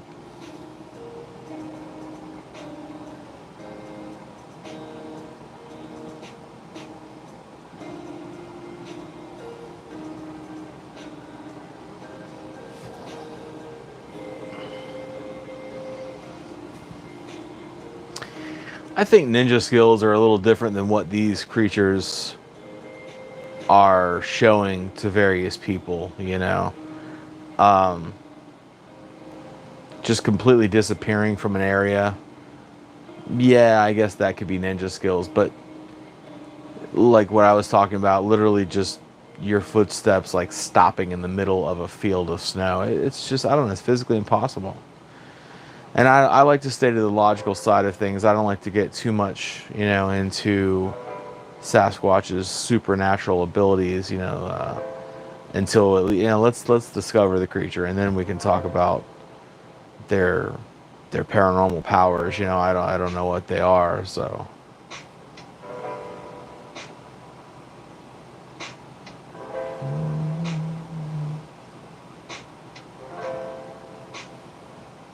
Oh, this is a good one. This is another Kathy Westerman original. Love this picture.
Like that, Kathy?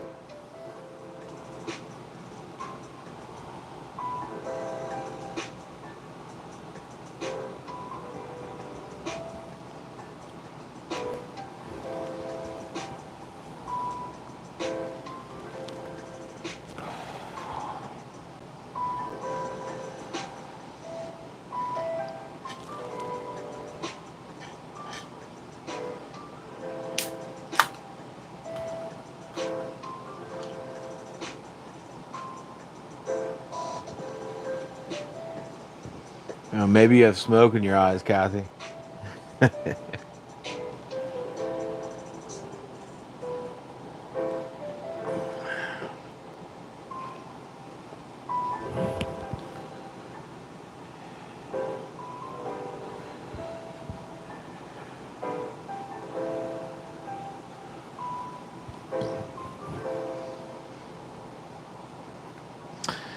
I believe that you have told me before that this is the mountains.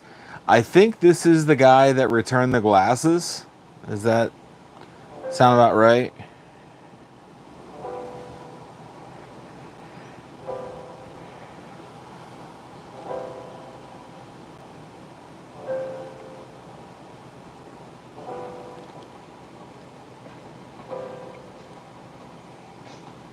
I'm getting older, but I remember some things.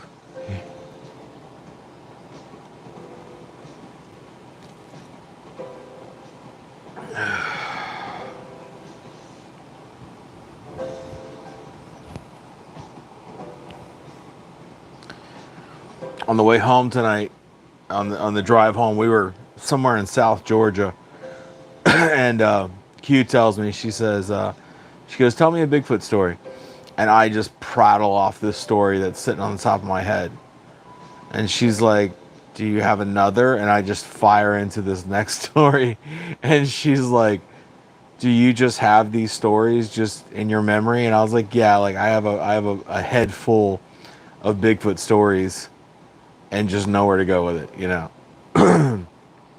This is why I'm not good at math.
What do you know? There's another one of Kathy Westerman's little weird creatures.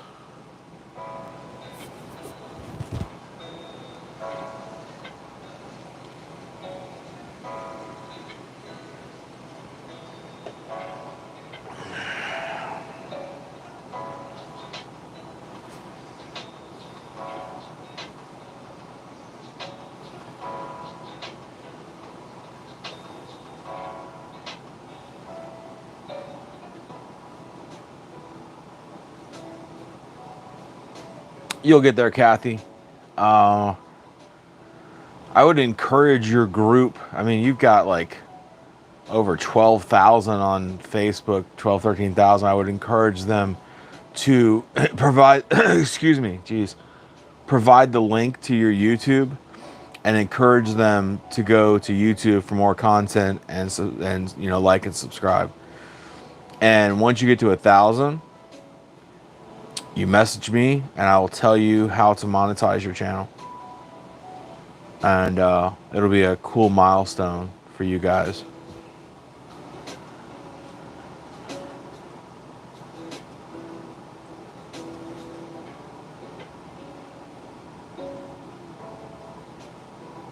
Oh, Trevor Lawrence got hurt, huh? I'm sad to hear that because I don't have anything against Trevor Lawrence, but J Mac is a Steeler fan, so we've got our own problems.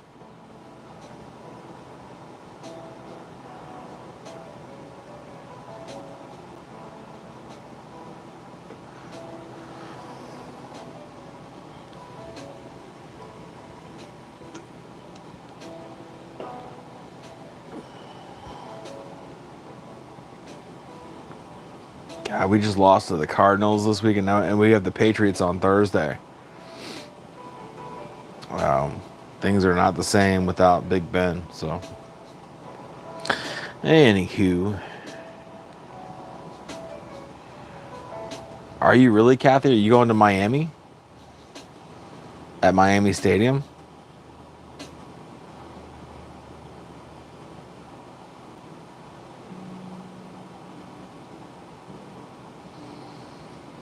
I don't envy you, Kathy. I mean, I know that once you get inside, it'll be a good time or whatever, but Miami Stadium is just a freaking nightmare.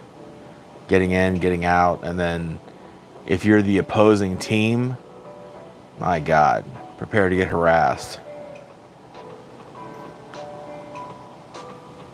Oh, well, good. Walk in with your Miami jersey, you'll be okay.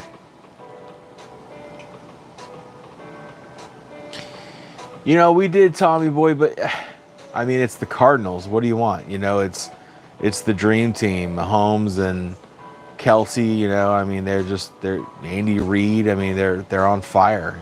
So we didn't lose by any huge margin, but we lost. And that's just an L's an L. What are you gonna do?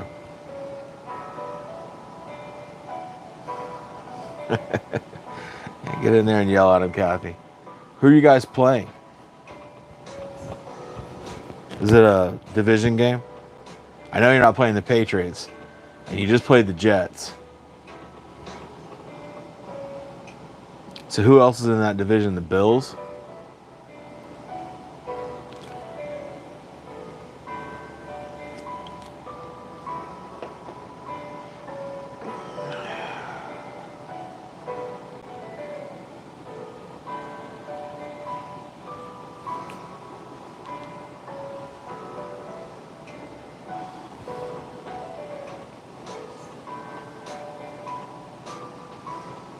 28-28. We need Cincy to lose that game. We just got surpassed by the Browns in the division, so.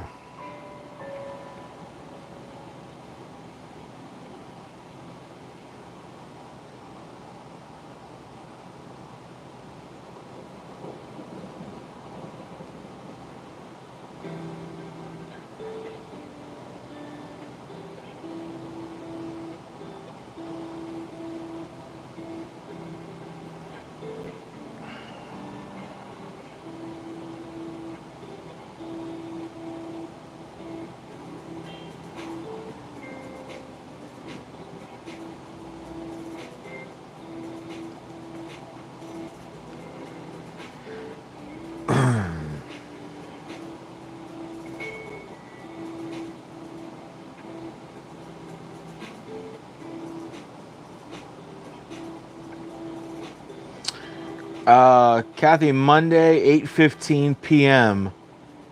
You guys will play the Titans. That should be a good game. It's a night game too, so maybe it won't be as sweltering hot.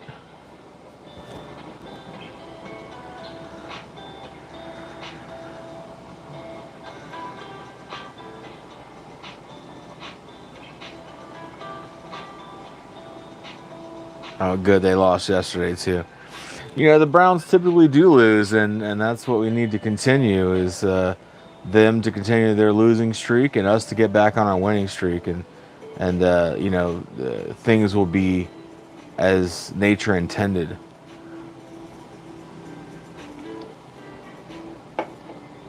I don't want to live in a world where the Browns are Super Bowl champs.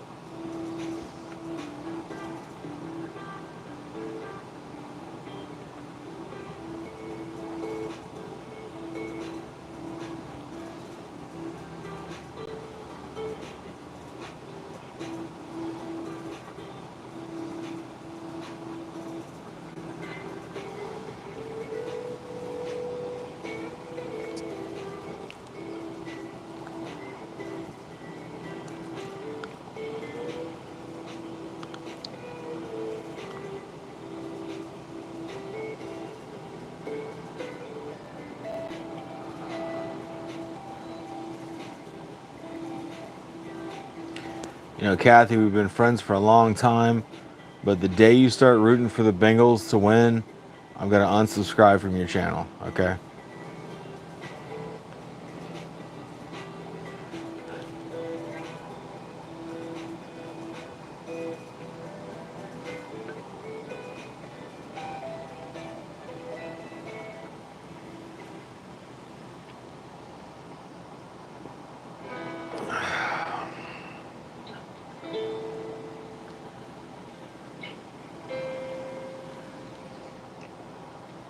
I'm just kidding. I wouldn't unsubscribe from your channel. It's where I get half my content.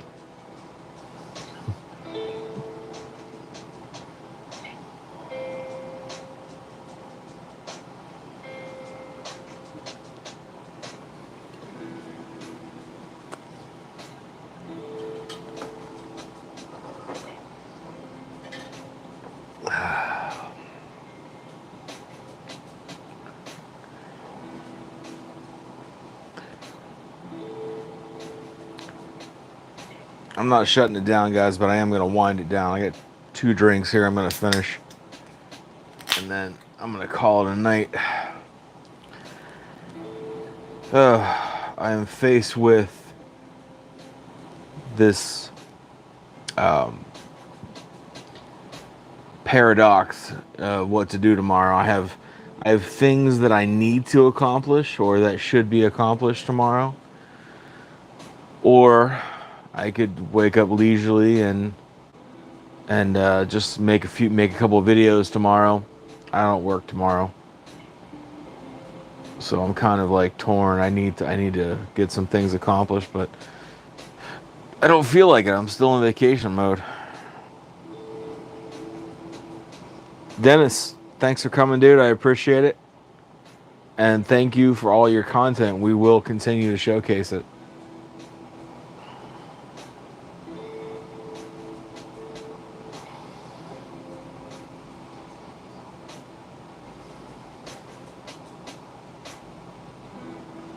Tommy boy, feel better, man.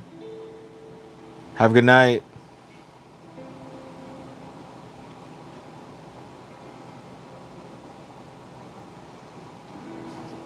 Yeah.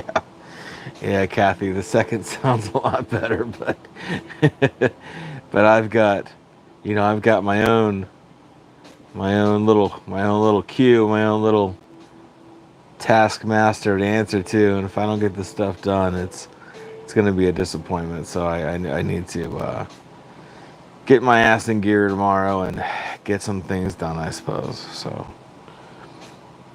but I'm gonna ride it out here for a little while later, probably 11:30. We'll call 11:30. That seems like a reasonable amount of time to sort out things in the Bigfoot world.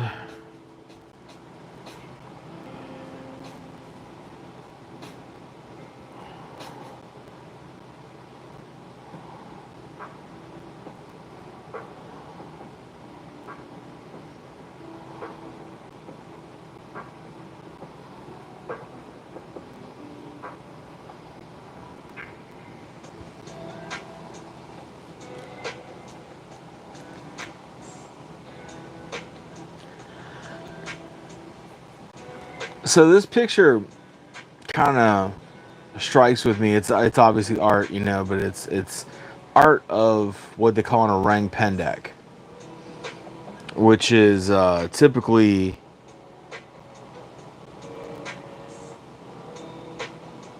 yeah, I don't disagree with you, Cactus. I that breaks my heart though. I don't want to think that. I don't want to think about that. But you're probably not wrong.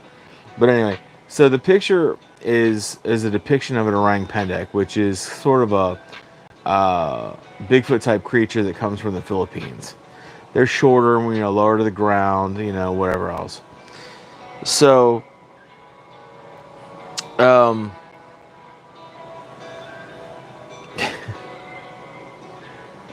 so we first started this series called Bigfoot and Booze, which was not well received, so we didn't really continue it. But this guy, who, as far as I know, still remains anonymous, sent me his story. And so if you go way back to the very beginning of our channel, you'll find a story called the Indiana Foot Chase. And it's this guy's story that involves a creature that is very reminiscent of the orang pendek that chased him down, and he shot it. And it's a good story, told by your by me, by yours truly. It's worth checking out. I thought it was pretty good, but as I say, just didn't take off in the Bigfoot world.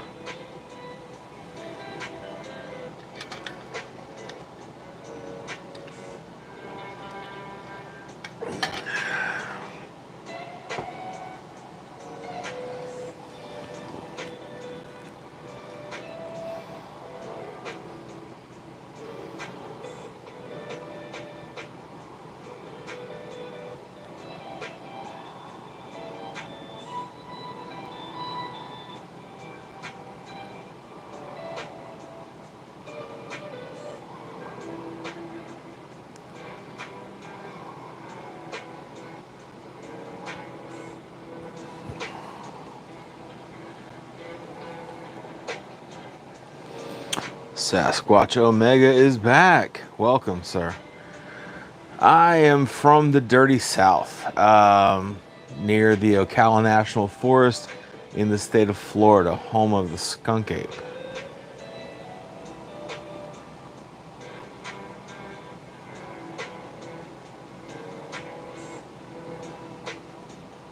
Yes, I do, Jeff. I think that's a very good example. I was going to say that the rock apes are from Vietnam. They have just a smaller disposition, and that's just because of environmental. If you're a Sasquatch in the Pacific Northwest, you need these massive legs, big arms and shoulders, and you're just pure muscle because you're hiking up a freaking mountain all day. Whereas if you're a skunk ape, you're wading through swamps and mangroves, so you're smaller, skinnier, lower to the ground, faster. And then you get into the Vietnamese rock apes, the orang pendek from Indonesia. You're talking more of a jungle type creature that's more likely swinging from trees and running and different things. So they have a lower height, lower body weight, a little lower to the ground, and they're kind of a smaller, more compact creature. So it just depends on the environment that they're in. Just like bears, it's very simple to compare them to bears. Polar bears are different than grizzly bears. Why? Environmental. They have different temperaments. Why? Environmental. Food sources. Lack of food sources. So Sasquatch are no different. They're very much adapted to their environment.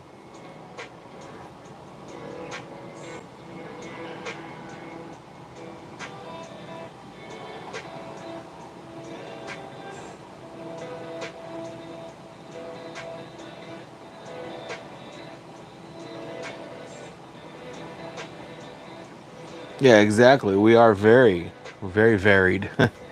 Like if you're African American, like your skin is a different color, your facial features are different, as opposed to Chinese or Caucasians. We are very we're adapted to our environments, which is interesting now that we're traveling the world and everyone is everywhere. How many years will it take to wash out race? Which is a funny thought. We focus on race so much. At some point, we will all be the same race.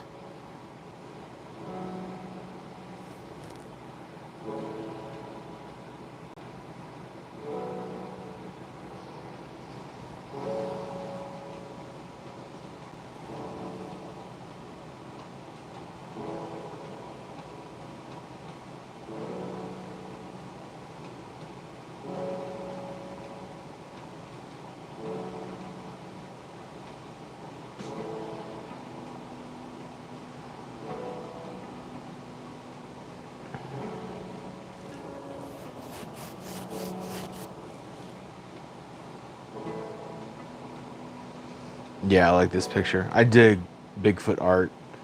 One day it's my dream to have a studio, and if I do, I want to hang up some of this art, and kind of be immersed in it.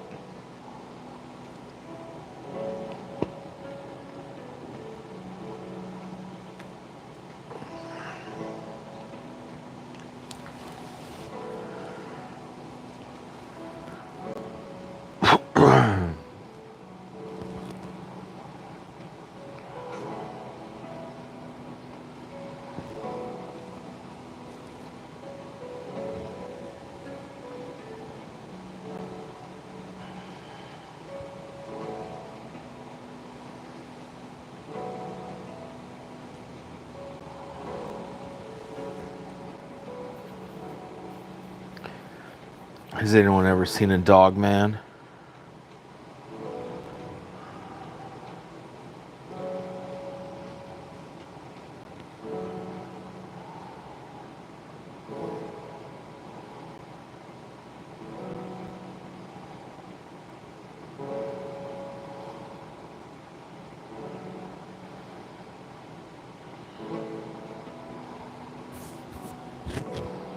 Really? Yes. Care to share your story? Um, I'll warn you ahead of time. I'm a little skeptic about Dogman, but I'm open to hearing stories, and I don't criticize. I just not sure about the subject myself.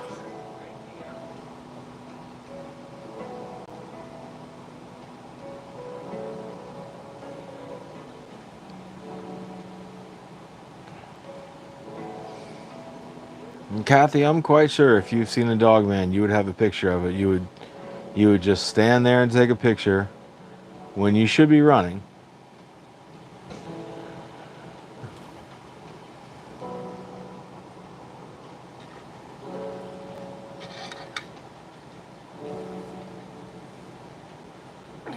I don't think running would help if any of these creatures, Dogman or Sasquatch, wanted to kill us. You're not going to be able to run away from them.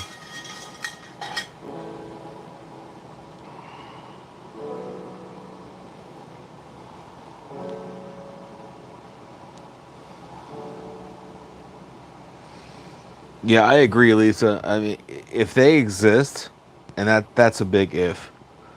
If they exist, I mean, I've heard stories. They're they're real bastards, and they're not something that you want to come in contact with, you know.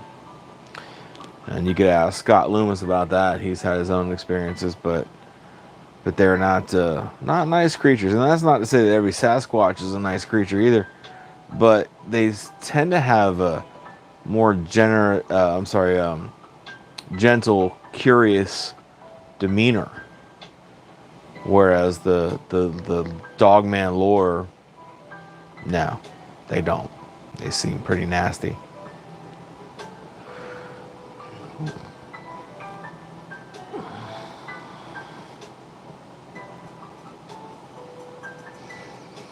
Oh, you know what, Kathy? I did see that picture. I remember that. Okay, that was a while ago, though. It's been a minute since I've seen that.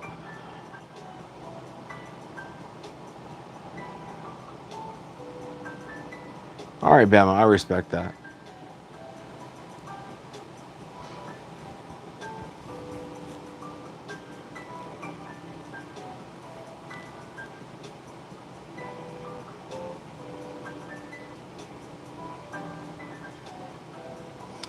Speaking of the orang pendek, this is another artistic depiction of it.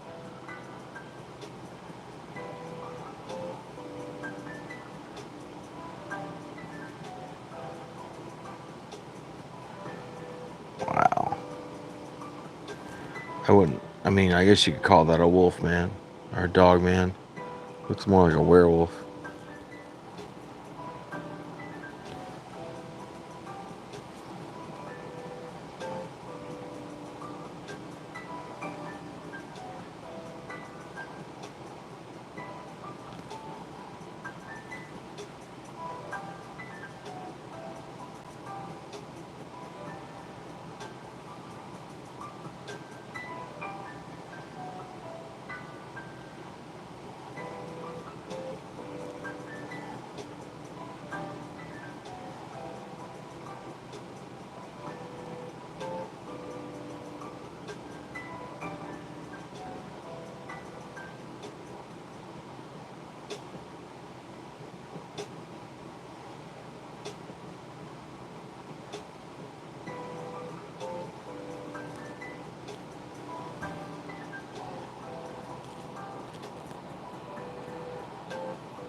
Bama, is that because they are like constantly on the move, or like, because I mean the video evidence of Dogman versus Sasquatch is just, I mean, it's insurmountable. There's so much evidence of Sasquatch, and I'm not gonna say zero of Dogman, but just very little and not very impressive.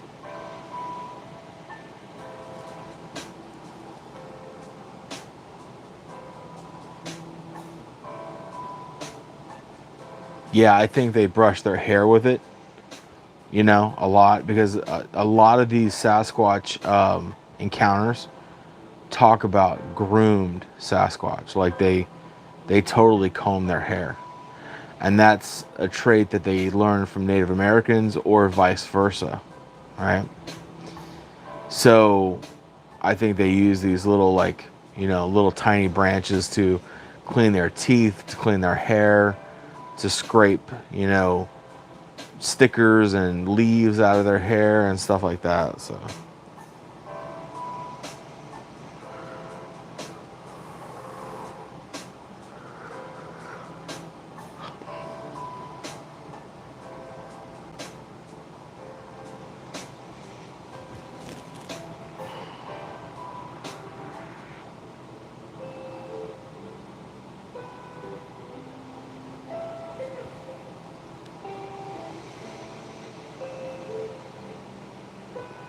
I think this is an unfair artist depiction. I mean, I get it. It's art, and it's, and you know, up to interpretation. It's a cool picture, but real Sasquatch are reported as having very human-like teeth, maybe bigger than ours, but human. No canines, like, you know, over exaggerated canines, that sort of thing.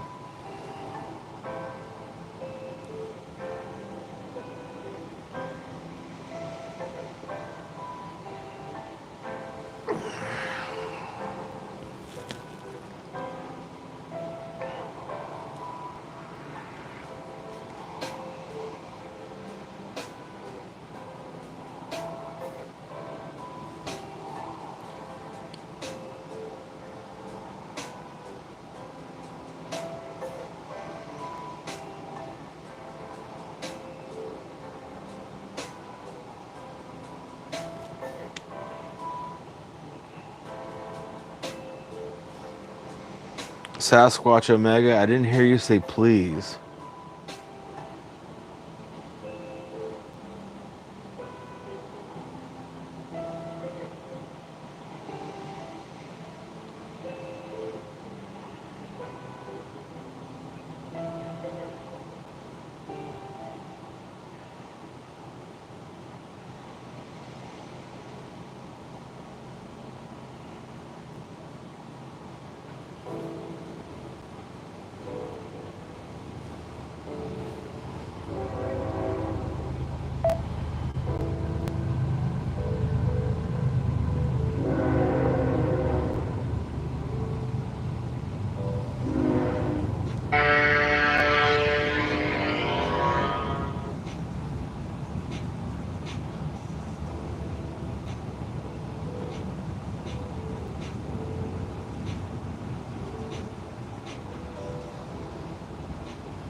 Hmm.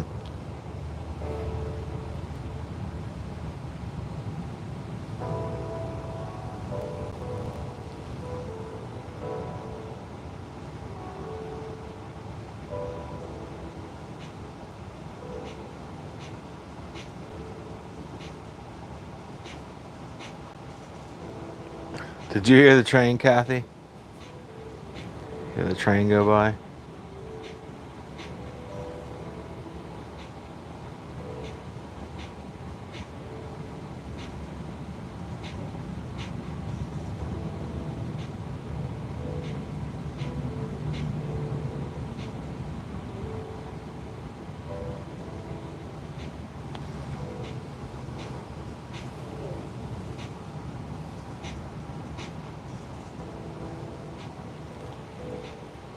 That train's probably, it might be 100 feet from my house as the crow flies. And I often think, if that thing comes off the tracks, it'll push my house into the Tomoka River.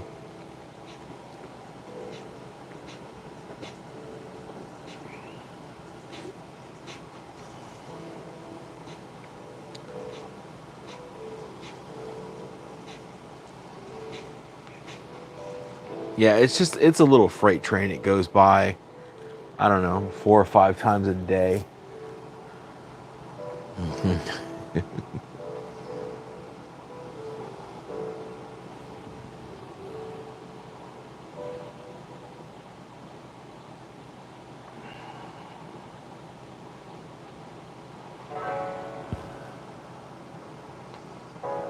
Oh, I appreciate that. Omega, I am downloading currently.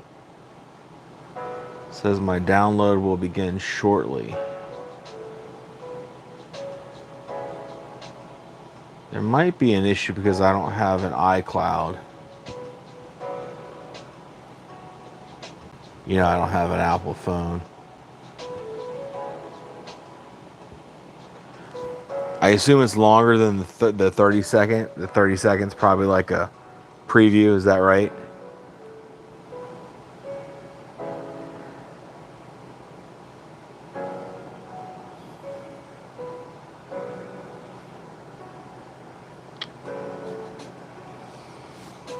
Kathy, do you guys experience the bombs out there at Lake George?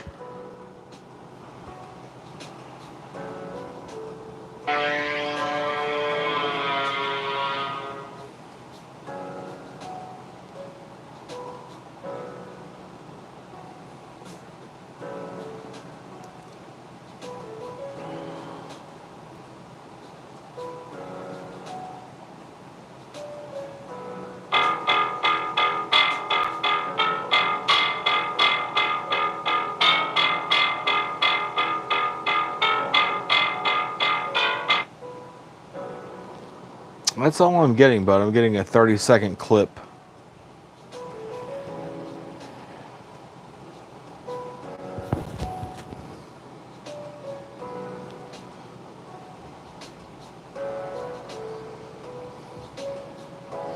Yeah, when I used to live out there, I lived there in Lake Mac area on 42, and I mean, man, the bomb testing out there, it was crazy. It would just, like you say, it would rock the whole house and it would just shake.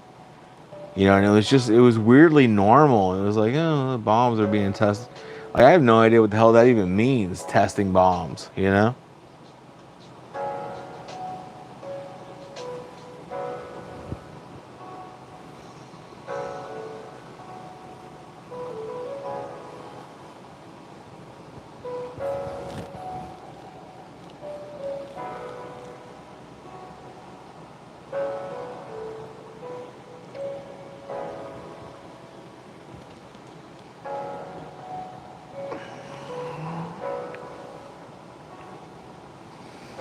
Right, and they drop them into the lake. But I mean, I don't understand, like, testing. Why are they testing them? See how they go off, see what kind of impact they make. It's crazy to me that they do that right here in the middle of Central Florida. Like, Lake George is surrounded by residents. There's like homes and stuff on Lake George. You know, it's crazy to me that they do that.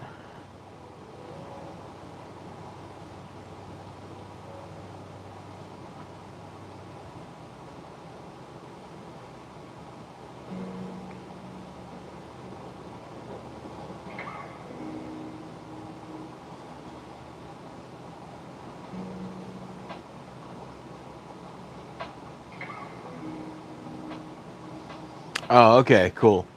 Thanks, Omega. Yeah, I have it now, and I will check it out.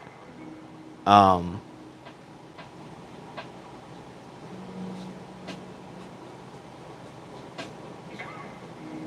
that's all I'd say about it. I've watched it like 3 times now.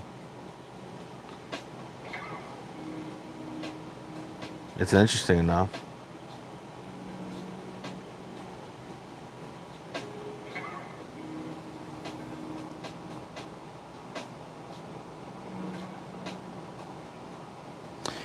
So here's the thing that you should understand about the live show is that YouTube does not offer a way for me to stream pictures or videos at all. I have personally come up with this little ragtag system of showing pictures and sometimes videos. So any complaints you have about the quality of your video being shown, I suggest you take it up with YouTube. I am doing my best to just, run this channel and stream what I can and show the people. The videos are much better quality, but on live, it's very difficult to run anything, you know, with any degree of accuracy. So, unlike Twitch, YouTube does not offer a streaming type of thing. So it's unfortunate, but it's true.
I see what you're saying.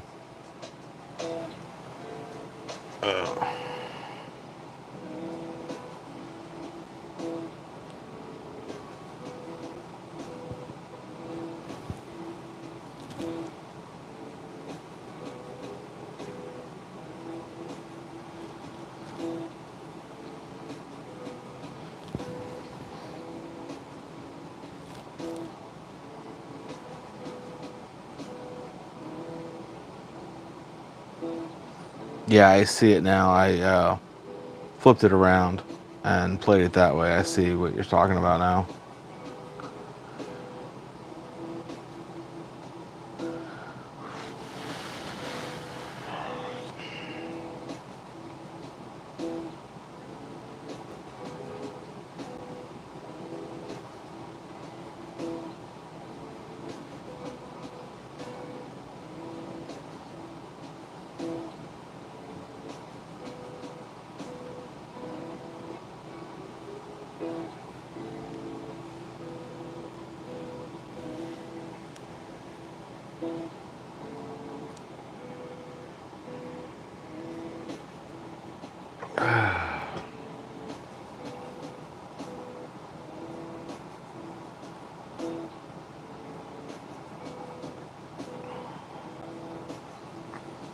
Thank you, Omega.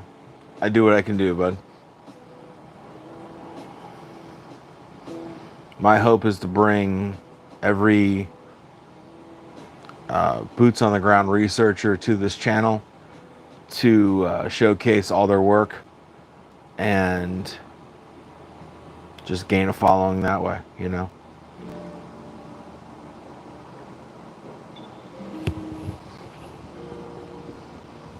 Like there was that one lady that you posted her pictures on your Facebook. I went and looked her up on Facebook. There is like no way to contact her on Facebook anyway. And I'm reluctant to use people's pictures without their permission. But you know, she had some pretty good stuff.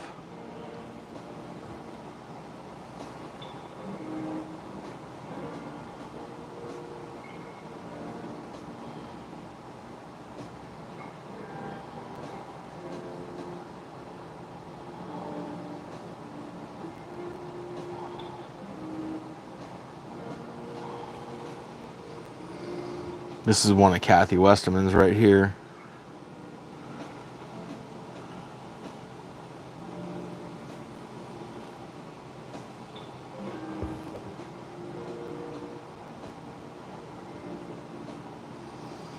Yeah, I did actually. Once I flipped it around, I was able to see that.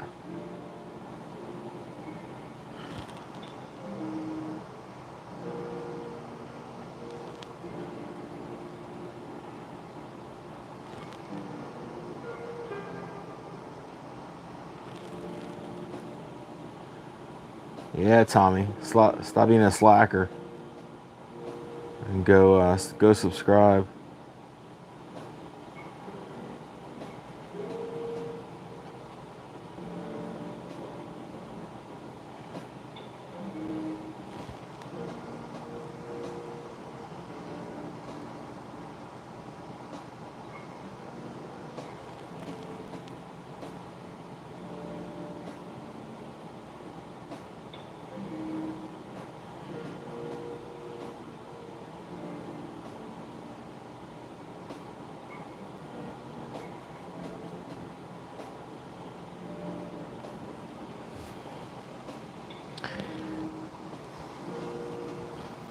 I think this is another one from Sasquatch Omega that we did maybe 2 weeks ago, 3 weeks ago.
Kathy, he might have maybe too much NyQuil, too much Mad Dog 2020. He might have fell asleep.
Yeah, I do the same thing, Omega. I didn't used to do things that way because, frankly, anything that you post on Facebook is something that I'm legally allowed to share unless you have otherwise copyrighted the picture. Anyway, I found it to be a lot more rewarding for the person posting it if I ask their permission to share it, and then they join in, because they enjoy their content being shared, and that just ultimately that ends up working out a lot better. It's kind of a system. It's kind of a pain in the ass, frankly. We have to ask every single person that posts a picture, hey, would you mind? And we get probably a good 99% of the people that say, yeah, that would be great. And then there's always that one dickhead who decides, no, their stuff's like, more important than that. So,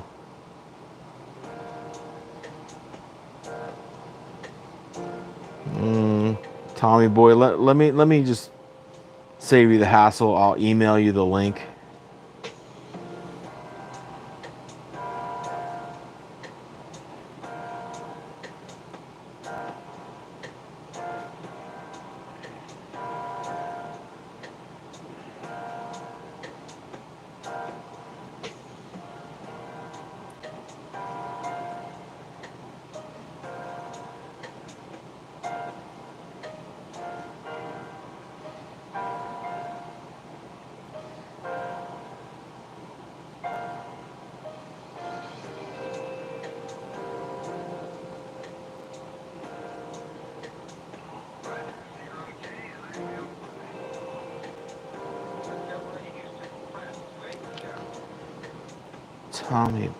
Tommy boy, here you go.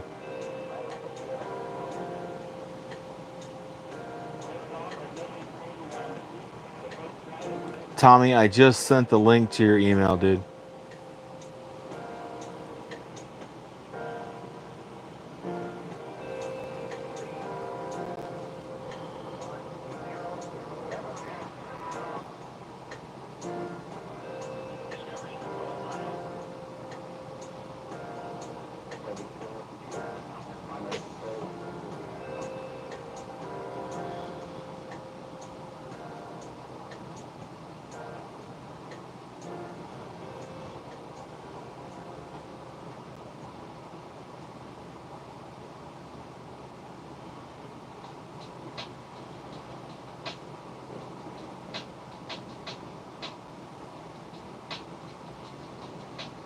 Anytime, folks, anytime.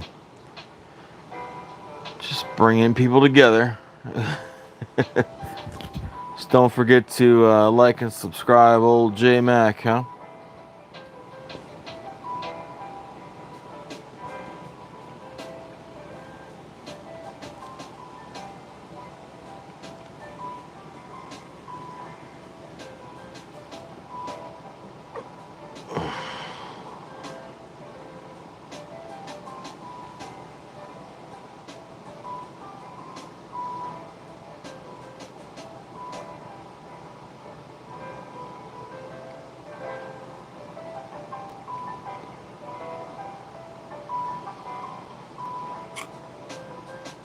Mega, I appreciate you guys coming by tonight. I do.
I'm ready to close the stream, but I don't want to interrupt these two having a moment, so I'll let them finish up their conversation here.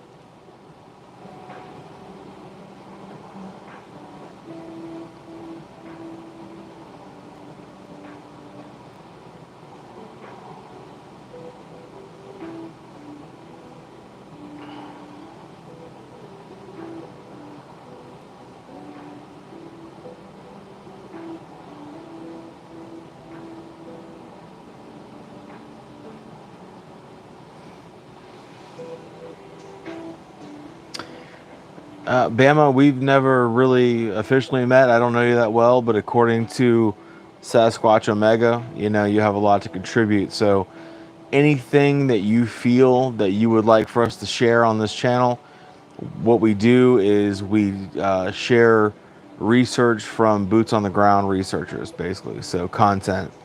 If you have pictures, you have videos that you would like to be showcased on our channel, feel free to send it to bigfootinput@gmail.com. And with your permission, we will share your content on our channel. It just serves to benefit the Bigfoot community, frankly.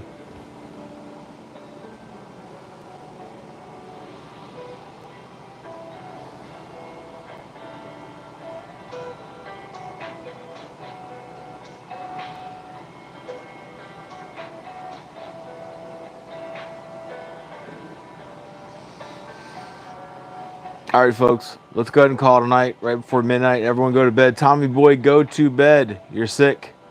All right.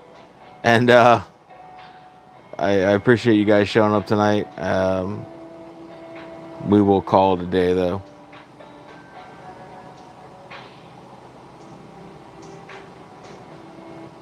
Omega, please, you know, like I said, if you want to, if everyone is cool and we all have permission, send those pictures over our way. We'll be glad to showcase them. You know, we'll be glad to talk about them. All right? So send them on. Either one of you, if you feel, send them. Would like to have a look at them.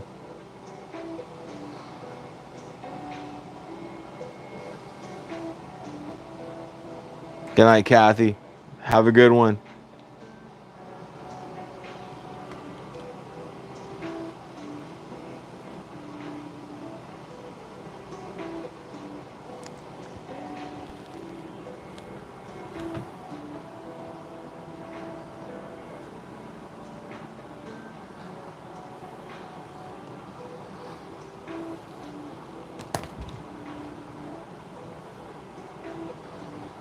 All right.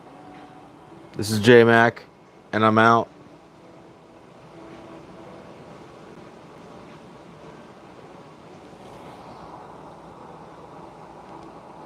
Mm.